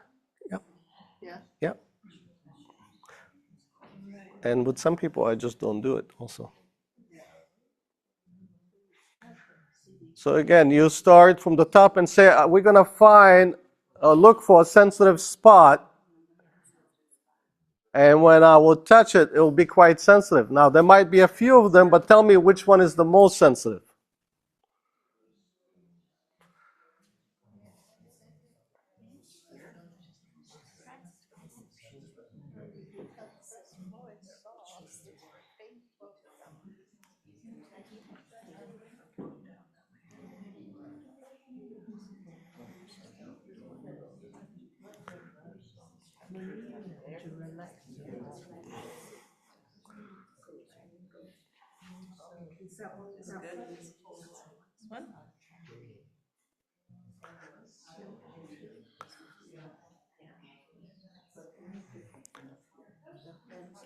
Once you found it, okay, let's concentrate here. Once you find it, go into your heart as the therapist. Really go into your heart.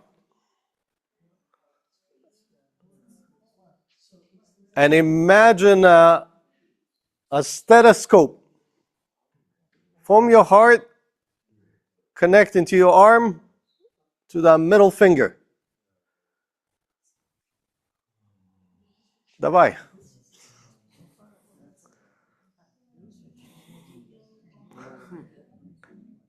And start using all your senses, all your intuition, your feeling, your seeing, your hearing, in the way that uniquely is yours. Give it a focal point in the heart. Start with the physical. What does the heart feels like?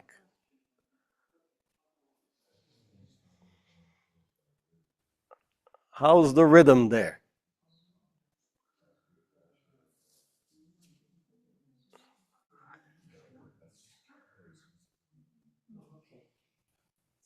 So you need to work on the Yeah, once you find it, don't work yet, wait. Once you find the physical, what is the mental picture? What is the mental heart saying?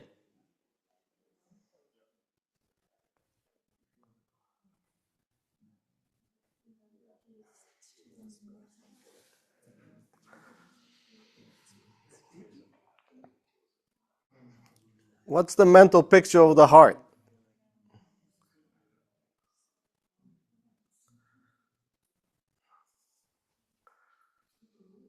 Just focus just on the heart for now. Really put all your focus in the heart, nowhere else.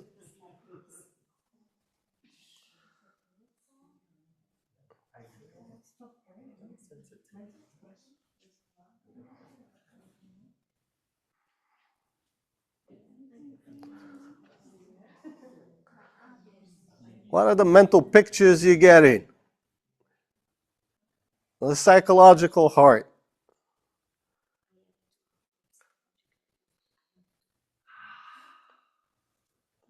And as you get that picture, what's the emotional heart telling you?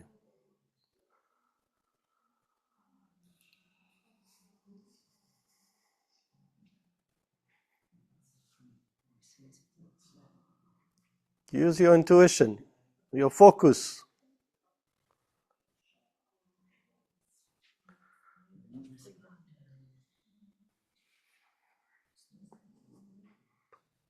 And as your focus becomes deeper, what's the spirit of this person? What's the Shen of this person? What is it like?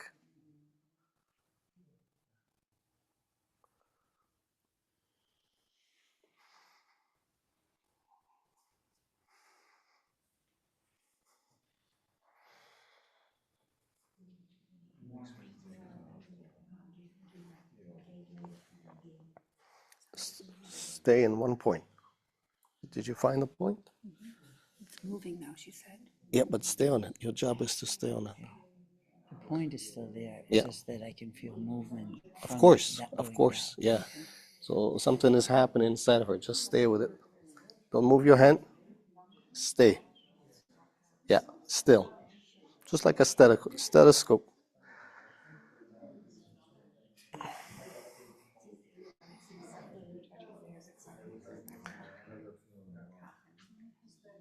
And as you got the whole picture, trace the other finger on the pericardium channel of that arm and see if you can find a corresponding point.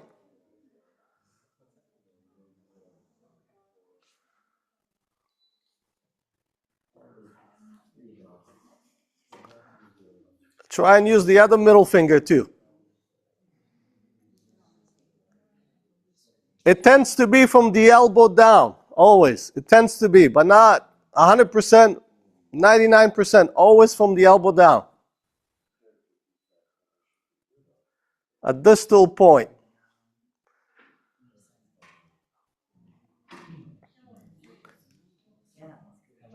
And as you find that point, you will feel the pulsation in the sternum underneath the middle finger.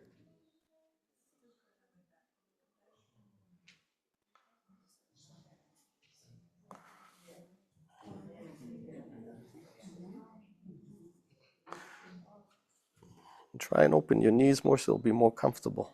That's it. If you want a pillow underneath your knees, My knees are hurting. I can tell, yeah. Try and have that between, if you can, between your knees.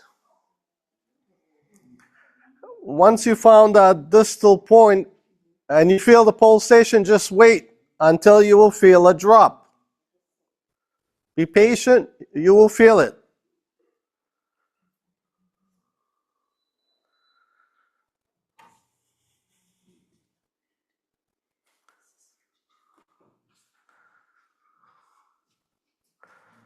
Concentrate until you will feel a drop.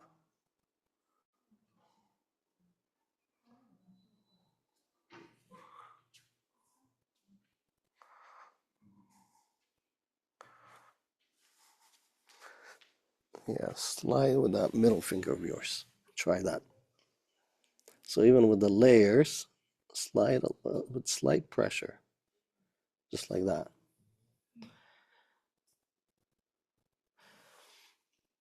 And see if you can feel a connection when you find the point. Now, if it helps, you can also lift if it helps you. So then just drag your finger like that, like this. Stand slightly back, open your knee slightly. That's it. Then slide it down. And while paying attention, once you feel the drop in the chest, when you will feel it, ask them to take a deep breath into there.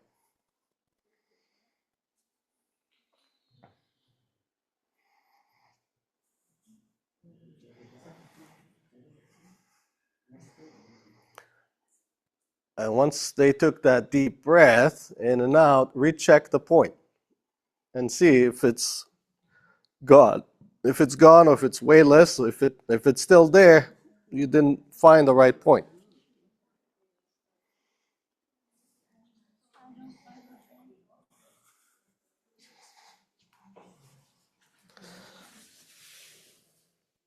There, place it there.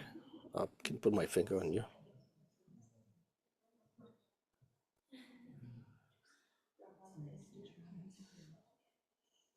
Can you feel it there? Under the finger here. No, pay attention to this finger. Let me know if you feel a little pulse. Can you feel a pulse there? So that's the point. Put your finger there. And then wait until you feel the chest drop. So when you recheck the point and the sensitivity is much less, continue now palming that side of the arm.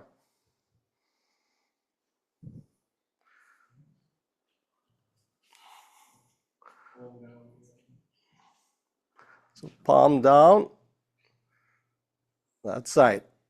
And help, recruit their help. Let's breathe and let's move that energy out through the arm and through the fingers.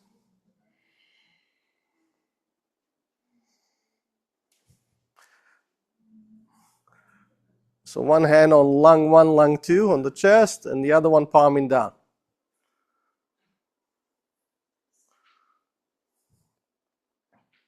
Stabilize that support hand. So really place your palm there. There we go.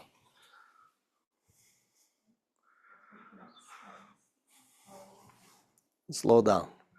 And again, recruit or help. She's going somewhere. So you want her to help you. And even ask her to slightly open the jaw. That's it. And let's breathe into it. Say, let's help me out here. Let's move all of that through the arm and out through the fingers.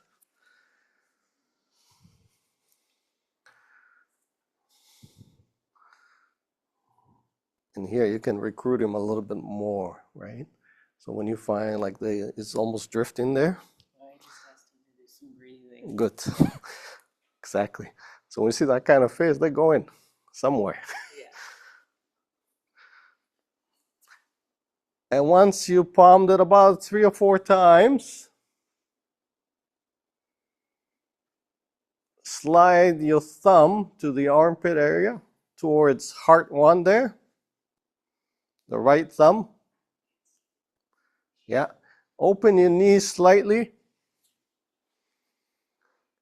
Take a breath in to the heart and then bring your bum down. And as you bring your bum down, your thumb will naturally go deeper.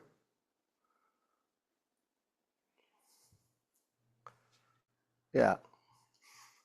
And you should feel a bulge of pressure. Sometimes it's a pebble, sometimes it will feel like a little tennis ball.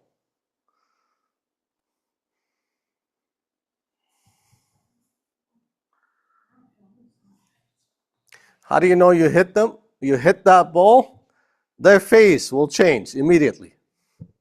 If their face is relaxed, you're not there. You're not touching it.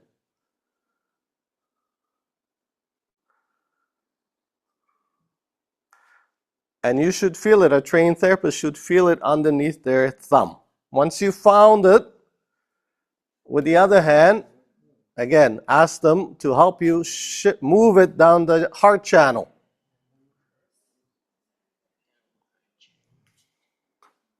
Make sure they're not clenching their jaw.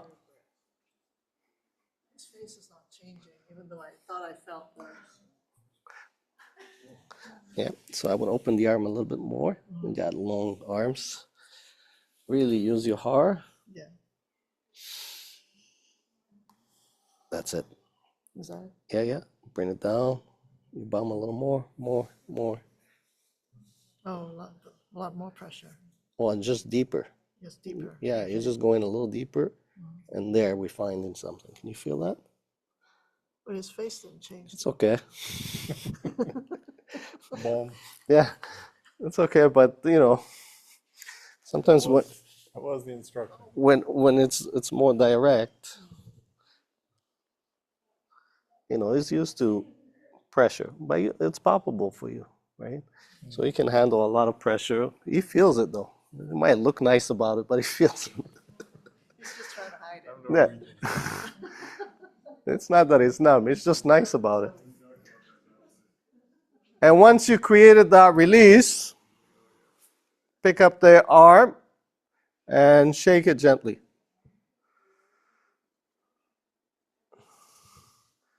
Shake it gently. It should feel like a feather. If you've really done a good job, it should feel like a feather. But if they're still vigilant, press that point and the elbow will collapse. And then give it a few stretches until the head tilts that way. Perfect.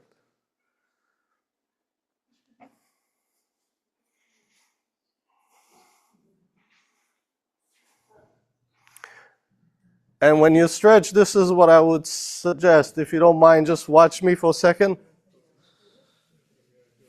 I mean, there's all kinds of ways of stretching, but the one that really helps the nervous system is never grab the wrist.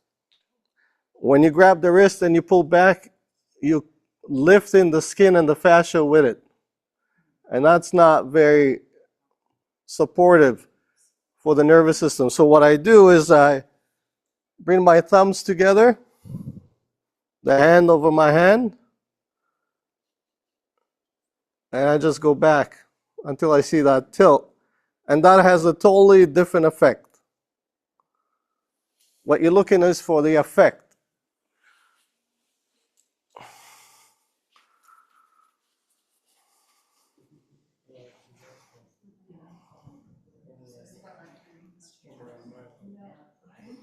It wasn't when you said thumb on top. My thumb. Just couldn't see what you were doing. Yep. Just hand over hand like this. Nope. Nope.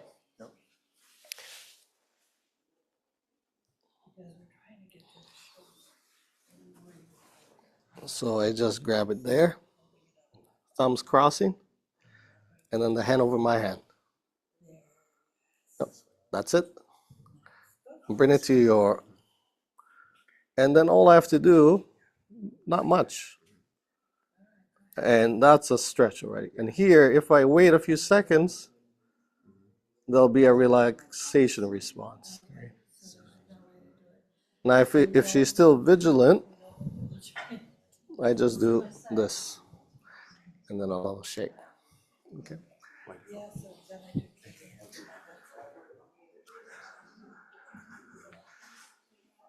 Okay, so that was that was the beginning. Step number 2. Come, Roberta. Yeah.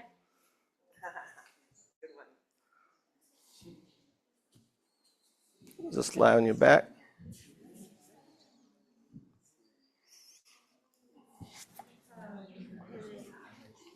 Actually, we can change. I work on you. Yeah. So it's Now in the afternoon, Ivan is going to share with us a method from his discovery. So I won't demonstrate the whole sequence of those kidney points. But once I do that stretch on one side, and I come here with another stretch,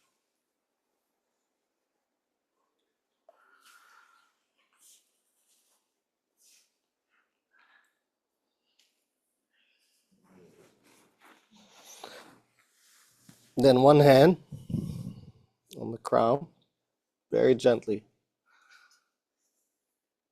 and the other hand. And if I'm a male and I'm working with a female, I never do more than kidney 27. But once she and I have established a relationship, I will do all those points. Okay? Now those points are not only supportive with bringing one back into their Shen, but what I found, and the reason that I created them also and discovered them, again, with frozen shoulders, there's holding patterns. So imagine carrying a sword and a shield for years. There'll be holding patterns on both sides. So I created this to, again, help the nervous system switch and allow the letting go. So you will actually feel the shoulder drop. Go from this state to that state. Okay? So how do I elicit that response? So close your eyes. Make sure the eyes are always closed, not because you don't want them to see what you're doing, because as soon as the eyes are open, like Oashi says, cover the eyes. Yes, yes. I don't like to throw things on people with trauma. So I just politely ask them to close the eyes. I make sure, because some of them, they want to know what every step is. Yeah. So I say, it's not that I don't want you to see, it's just that when your eyes are open, your nervous system can't relax. And we're trying to relax it. Exactly. Yeah, yeah. So sometimes I repeat it. Again, it's not that I don't want you to see. I just want to help you in this tone. Relax the nervous system. Right? And then they'll get that message and they'll trust enough to start closing their eyes. And sometimes I would say it 3 or 4 times along the way. So I place my middle finger again on kidney 27. Once I place my middle finger there, I really emit my energy there with the intention of activating the channel all the way down. With some clients, you will notice actually the foot will start to move. So I always look at the feet. Not all the time, but oftentimes you'll notice the foot and the leg moving or unwinding. I call it unwinding. So you place the middle finger there. The other hand is to elicit a response very, very slowly, and I emphasize the word slowly, a movement like that, back and forth. As I'm focused my attention on the kidney channel, activating that channel. And what you will notice, as I'm noticing right now, on one side of the movement, there'll be resistance. So here, when I move it to the right, I can't move it. It feels heavy. When I move it to the left, lighter. So that, again, tells me that the right branch of the vagus nerve is vigilant. That's the pattern in her. Right? So I do it back and forward, and I make sure that they don't help. So it's just gently rocking the head. When you say vigilant, is that physical vigilant or Physical, neurological, vigilant. But now it's become a state. One can be vigilant and look nice. So first you started as an assessment, Mhm. and then now you've started to. As a manipulation. Right, and so what is your mindset? I'm just paying attention to the shoulder. Okay. So as soon as I will feel, like just like you felt the drop in the chest, so I'm paying attention to the shoulder.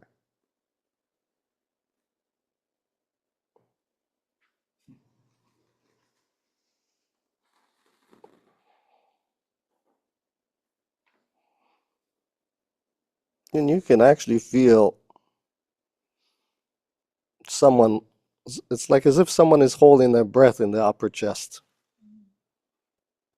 Right? You could feel that.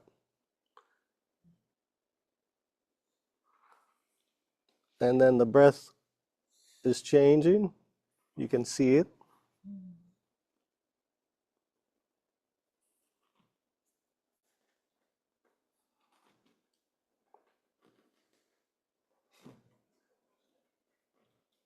Until it's about to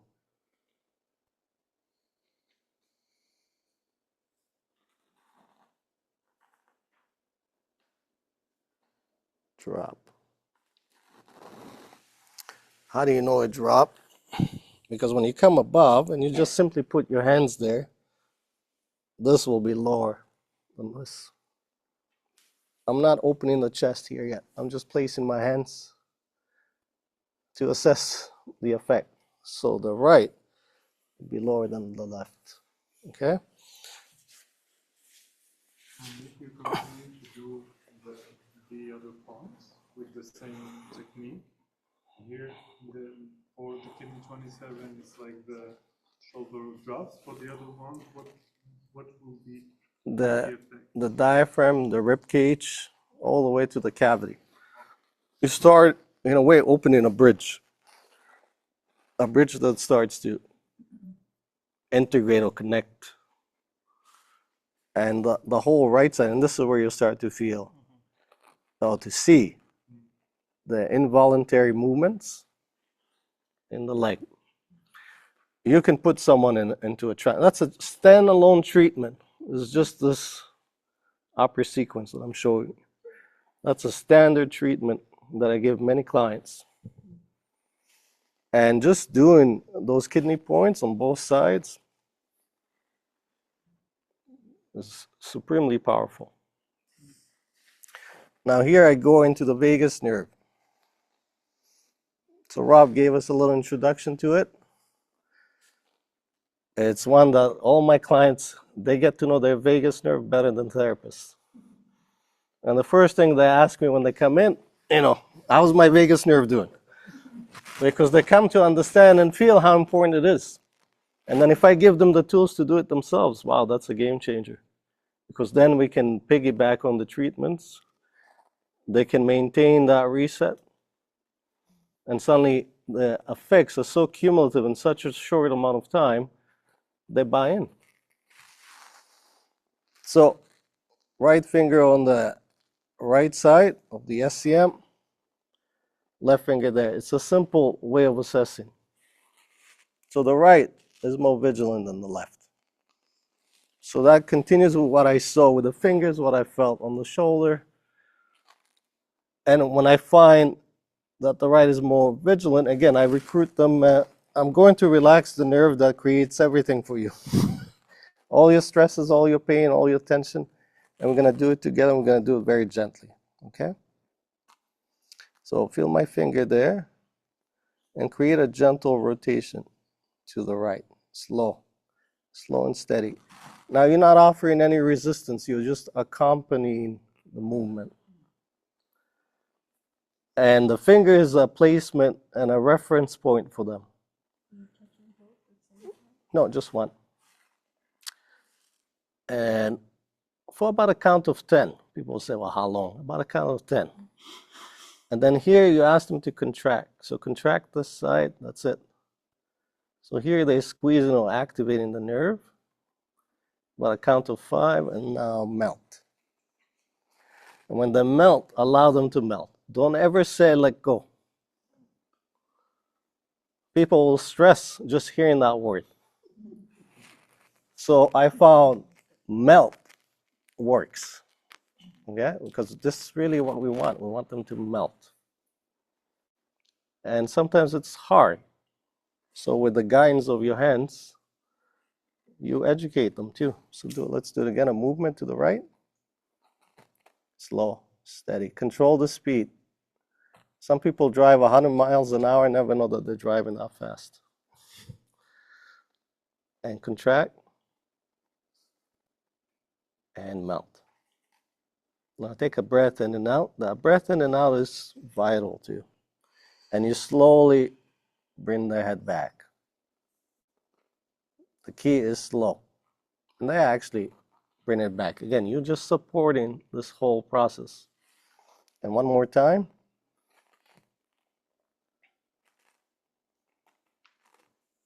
And contract. Contract there. That's it. Slow, gentle, gentle. That's it. And melt. Melt. There we go. A breath in and out. After 3 times, this should feel like a cooked spaghetti. And it will just melt. And then you move to the next one, which is also vigilant. And now touching this side and this side, this will be tighter. So we do a couple times on the opposite side, not 3 times, but one less than the other. So again, on the breath out, create a movement. Slow down, slower. No, restart. Again, sometimes you have to help them restart. You control the speed, not yet. And it's for them, they don't understand. Sometimes there's confusion. They can't control how they move, how fast they move, and they get a little frustrated. So be the guide, Again, left, slow, that's it.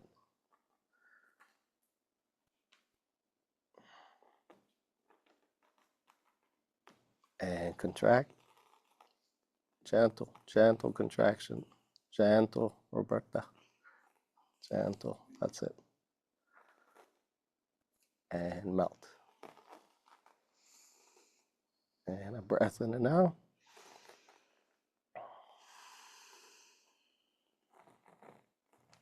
And one more.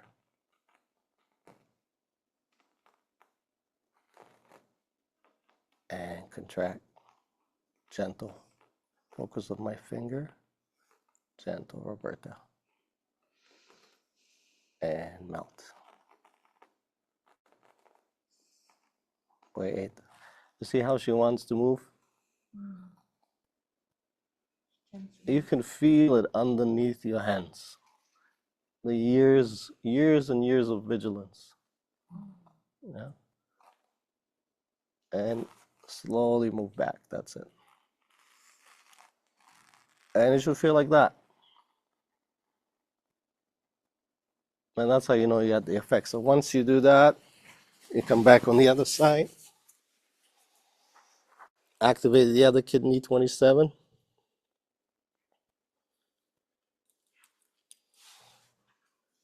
Again, hand over the head here. And a gentle back.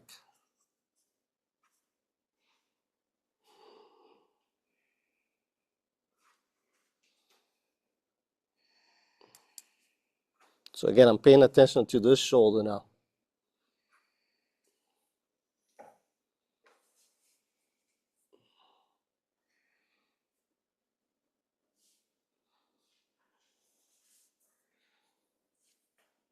So even though, this heart is very loving, her experience with love has been difficult. So when there's that contradiction, it's harder to let go of the shield.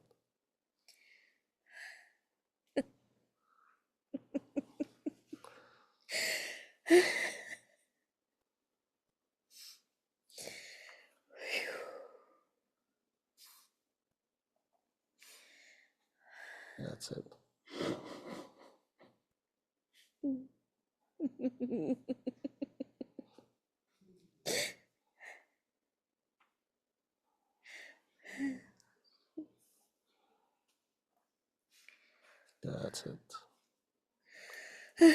Very good.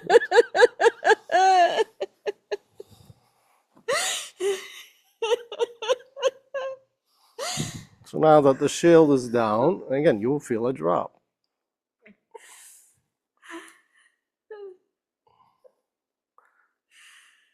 A lot of the time as therapists, we are too empathetic, and when somebody has an emotional response that makes us uncomfortable, at that moment you lost your boundaries.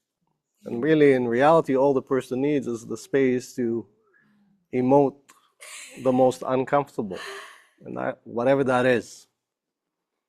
And your practice, if you know it or don't know it, is to be comfortable with the most uncomfortable. And the more you're able to do so, the more the person can let go.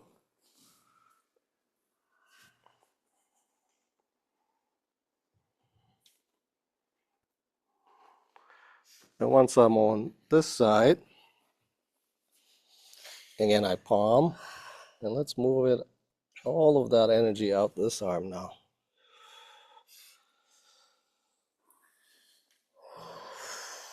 That's it. Ooh. And you can feel the fullness.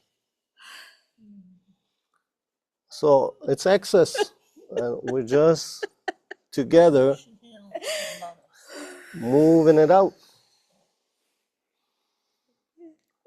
That's it.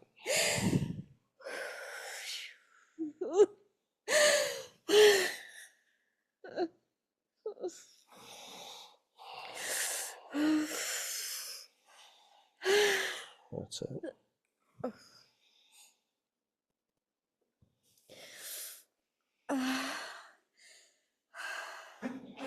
And then it's okay, I'm with you. Just breathe. It's okay. Let me know when you're ready, okay? I'm ready. Okay. So sometimes that's all you have to do. Wait. They'll give you permission again. Right? Yeah. And when they say they're ready, they're not lying. Okay? So once you're there, again, all I do is connect my heart.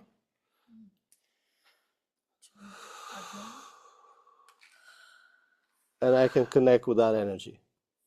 Okay? It's an energy that you're looking for. It's not anything beside it. And the only way to tap it with the heart. And you'll find it. If you haven't found it, you haven't connected to it. And now, again, what you feel here, we're going to move it out.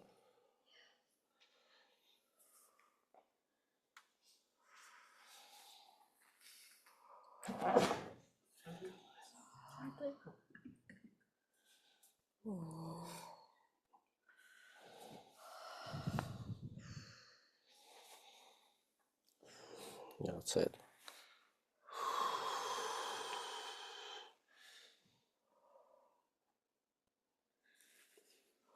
Yeah, sometimes you will feel the energy inside of you as the therapist. Look at my face. So much heat coming from her. So you yourself as the therapist have to move that energy too through you.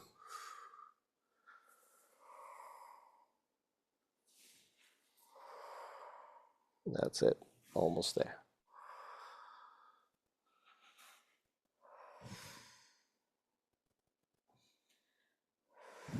Good. Take a deep breath.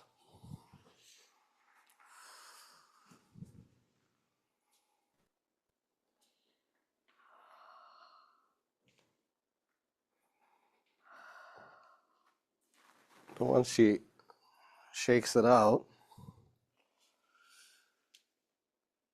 then it should feel like that. I am a tree with roots, strength, and a canopy. And she is lying right underneath my tree. And that enables her to ground everything she just processed.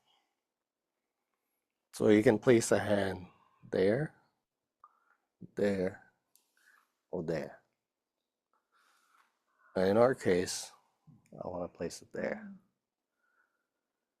And the thumb is on heart 7, but most important is how do we root this right now? How do we ground this energy and help her ground?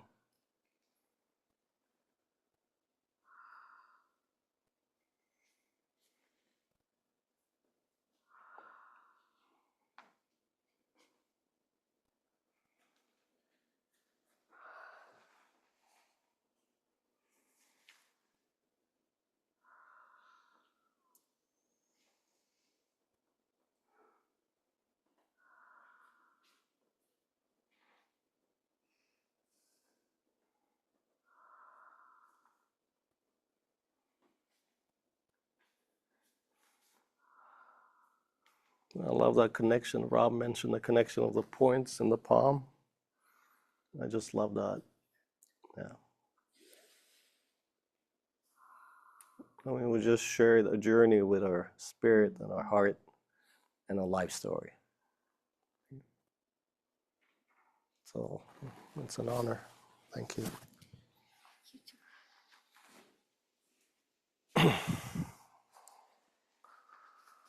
So finish up the sequence. I think we got 15 minutes or so, right? Should we switch partners? I mean, No. Should we only work one partner? Yeah. Switch. So do this first? No, do this first. What do you like to do? You want to switch or do this first? Finish it off. I want to finish off. Okay. The switch means you start again. Yeah. Let's finish it off because we started something. Let's carry that momentum. Yeah. Mm-hmm. So the other person doesn't get to Sorry? I could see her. Expand. Yeah. Oh, yeah. You could feel it. You see. Yeah. That's why I love that metaphor because you can also feel it. It's like it disperses, but also it settles. Yeah. Continue that sequence. I receive. Thank you. Sorry? She has, yes, I know. It's beautiful Shen, incredible Shen.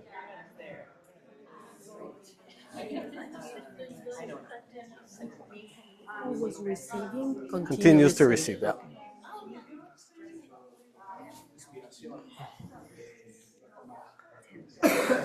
Okay, let's finish. We don't have much time. Let's continue.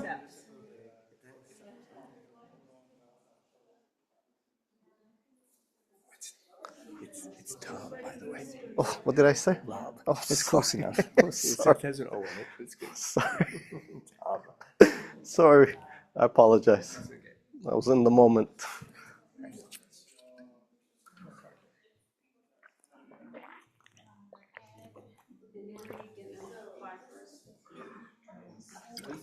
Okay, let's continue.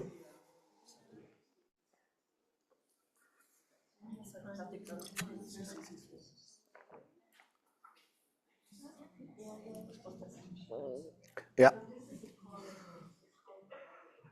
So again, you should be at kidney 27 now. Kidney 27, one finger, one middle finger there. She'll be back. And the other hand on top of the crown.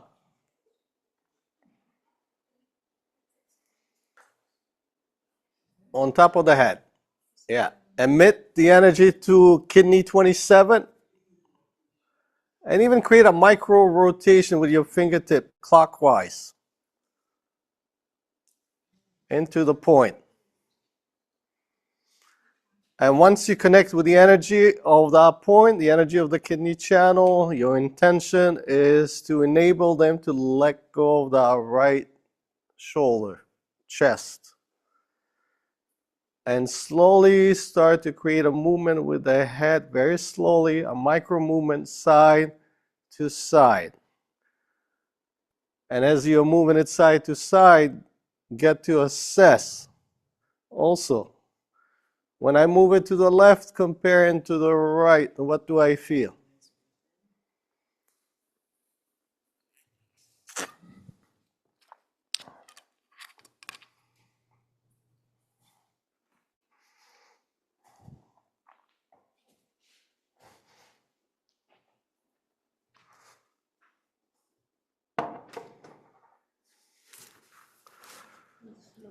Slower, yep. Slow and steady. You're driving the headquarters. You don't want it fast. So again, above kidney 27. Middle finger and one hand on top. You okay? Yeah. Okay.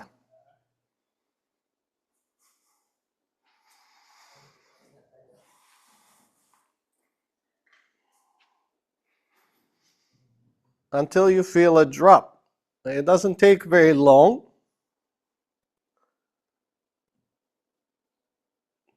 It just takes a few minutes.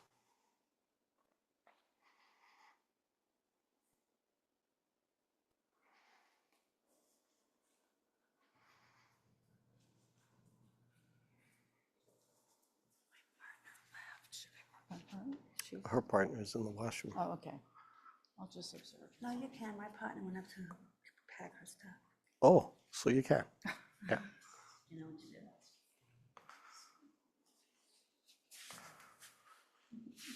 And once it drops, transition above the head and check with your hands. Place them on both shoulders and see if the right is lower than the left.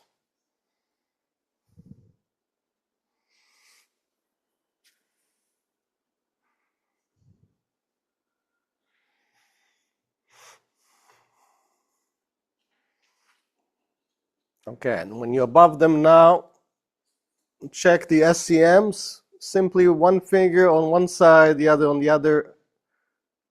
One on the right, one on the left. And quickly check with your fingertips which side is tighter. You always start with the tighter side. So the SCM again are those muscles. You just place a finger on each one. 1, 2. So for Mihael, it's the left. So check for your partner which one, and that's the side that you're going to start with. So once you discern the side, place one hand on the cheek, the other hand with the finger on that side. So support hand on the opposite side, on the affected side, the fingertip, and ask them to create a very subtle rotation and control the rotation for them.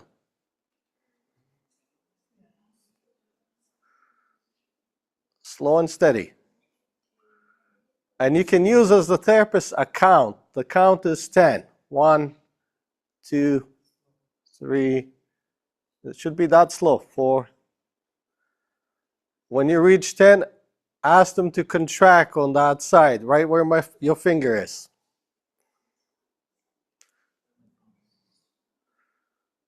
As the therapist feel the contraction there.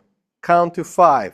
1, 2, 3, 4, 5. And when you reach 5, ask them to melt. Melt.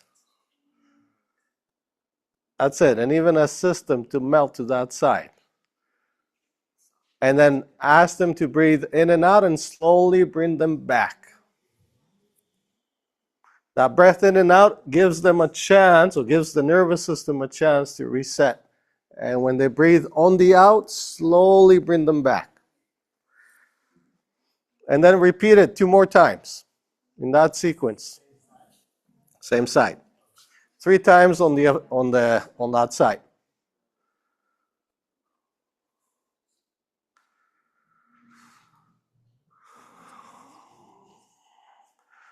Why 3? I found for the majority of people, it takes up to 3 times to completely relax it.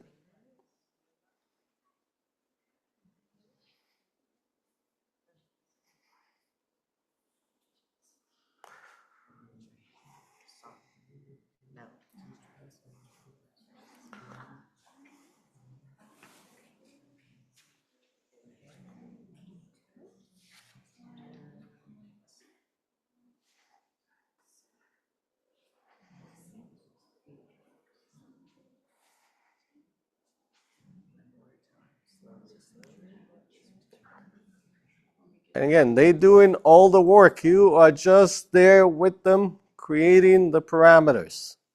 You're not offering resistance. They're doing everything. And once you do 3 times on one side, do 2 times on the other.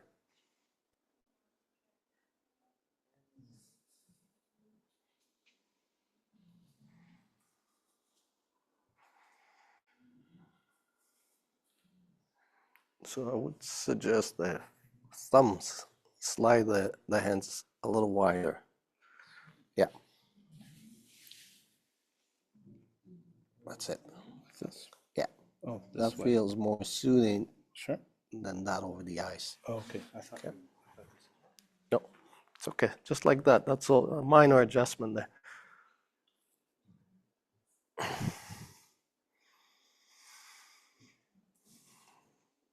And recheck your work and see how it is. Make sure they feel it.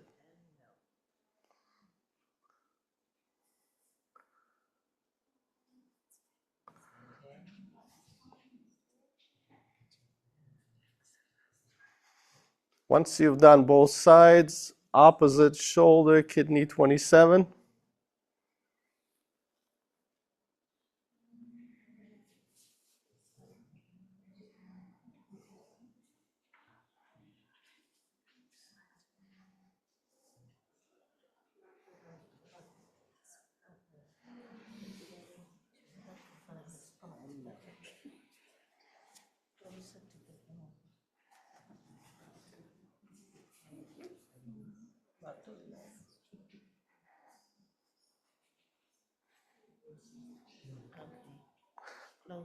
Closer to the bone, yeah.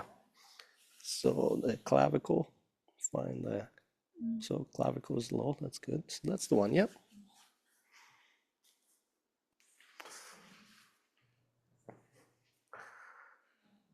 So when you've done both sides, kidney 27, and again, rotation of the head for the left side.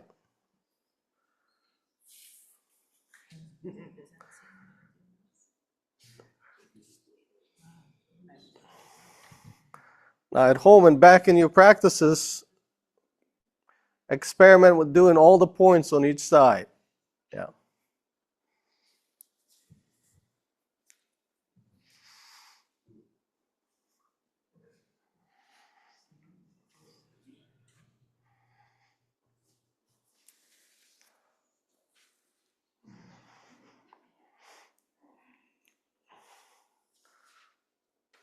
Again, the head is a gentle, like a baby's hand. Imagine you touching a baby's head, and you just very slowly moving it in such a way that it's almost hypnotizing.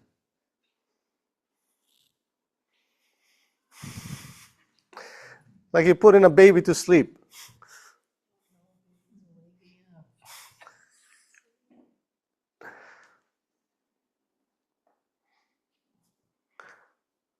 And once you feel a drop on that shoulder, stretch the arm out.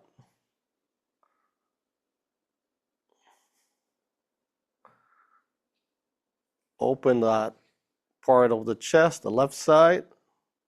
Open the heart channel.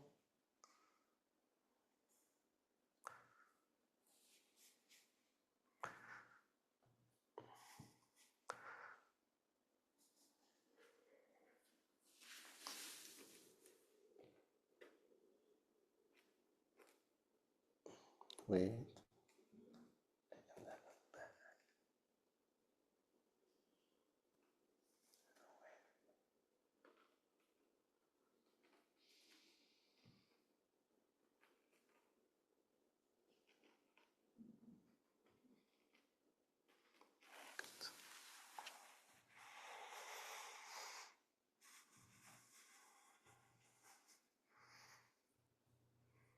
And palming that side. Once you palm it a few times, slide your thumb to the armpit. And find the pressure that is in the armpit.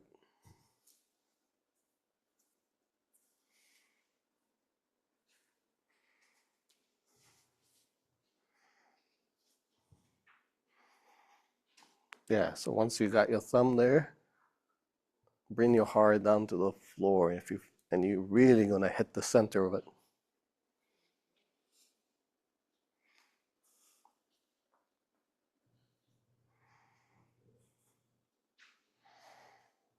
That's it. It's already dropped. His left side. It just looks like it hasn't because it has the arms that way.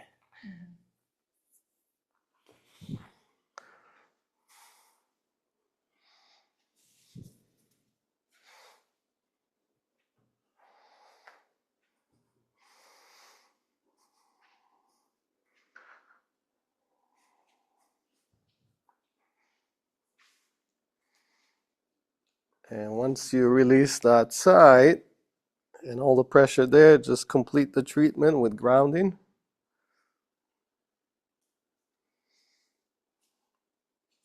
Again, I like to put one thumb on heart 7, and then either the chest, the solar plexus, or the lower abdomen. And I really like to ground with the image of a tree. So I'm the tree, the roots, the bark, and the canopy. Feel the energy expand even around you, all around you and your client.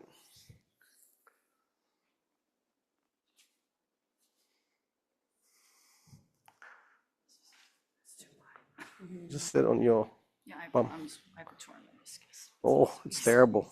I have one too. Yeah.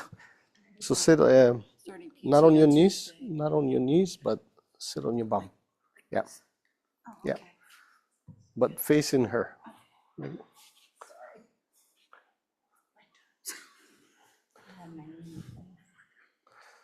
Yeah. Yeah. Intentions, just It's okay. Yeah, let the elbow relax. Just let it relax. maybe I should just not have it on my leg. Yeah, I could just and hold here. Yeah. So which part are you in? Oh, this. Yeah, I'm up to this actually. We did that. Yeah. Relax. Soft. Relax your body first. That's it.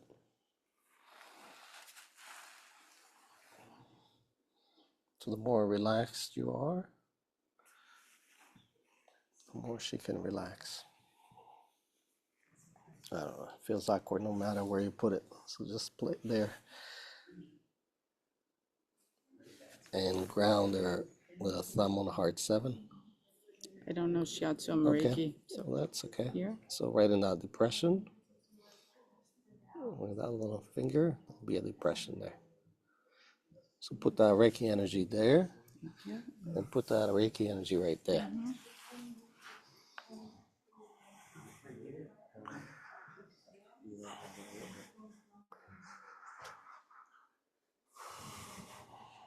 Yeah. And thank you, partners.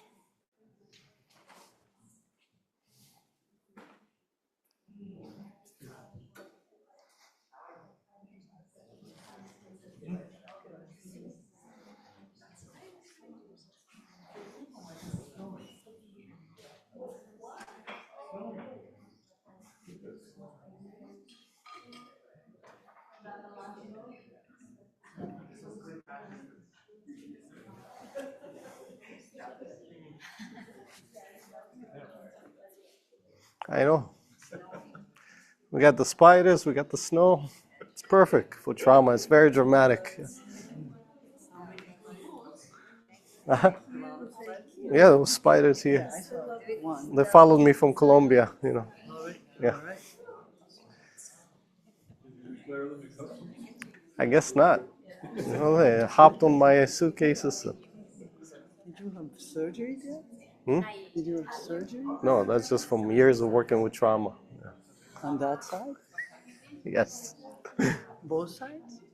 Is it on both sides? Or? Just the side. Yeah, and you didn't have surgery? No. No scar? No. Wow, amazing. Yes. Well done.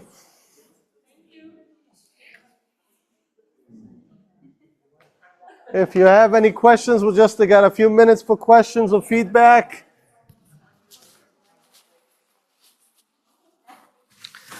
I know I made you uncomfortable today and come out of your comfort zone, but that's sometimes what we are here for. I hope you take those tools and play with them with your colleagues. And one lady asked me if she can try the boundary exercise with family members. Of course, with family members. Yeah, I mean, of course, with their permission. And you can propose it as just a curious exercise, right? Yeah. But I encourage you to try it because it can be a game changer for a lot of people, a lot of clients. And most importantly, that sequence that I just shared with you, it's a simple sequence, although it might seem complicated, it's quite simple. And if you do just that upper reset, it will create tremendous effects on all levels. And it's a good starter for anybody that wants to be introduced to working with their heart and their trauma. Okay? Thank you. Thank you. Thank you so much. Yay. So now you have more tools, right? Yes. To empower your sessions. Please help as many people as possible. Thank you. And just let me know if there's anybody who has to leave audio. Yes. Oh, just give me your name so I can put this. Huh? Angela. Angela. Angela.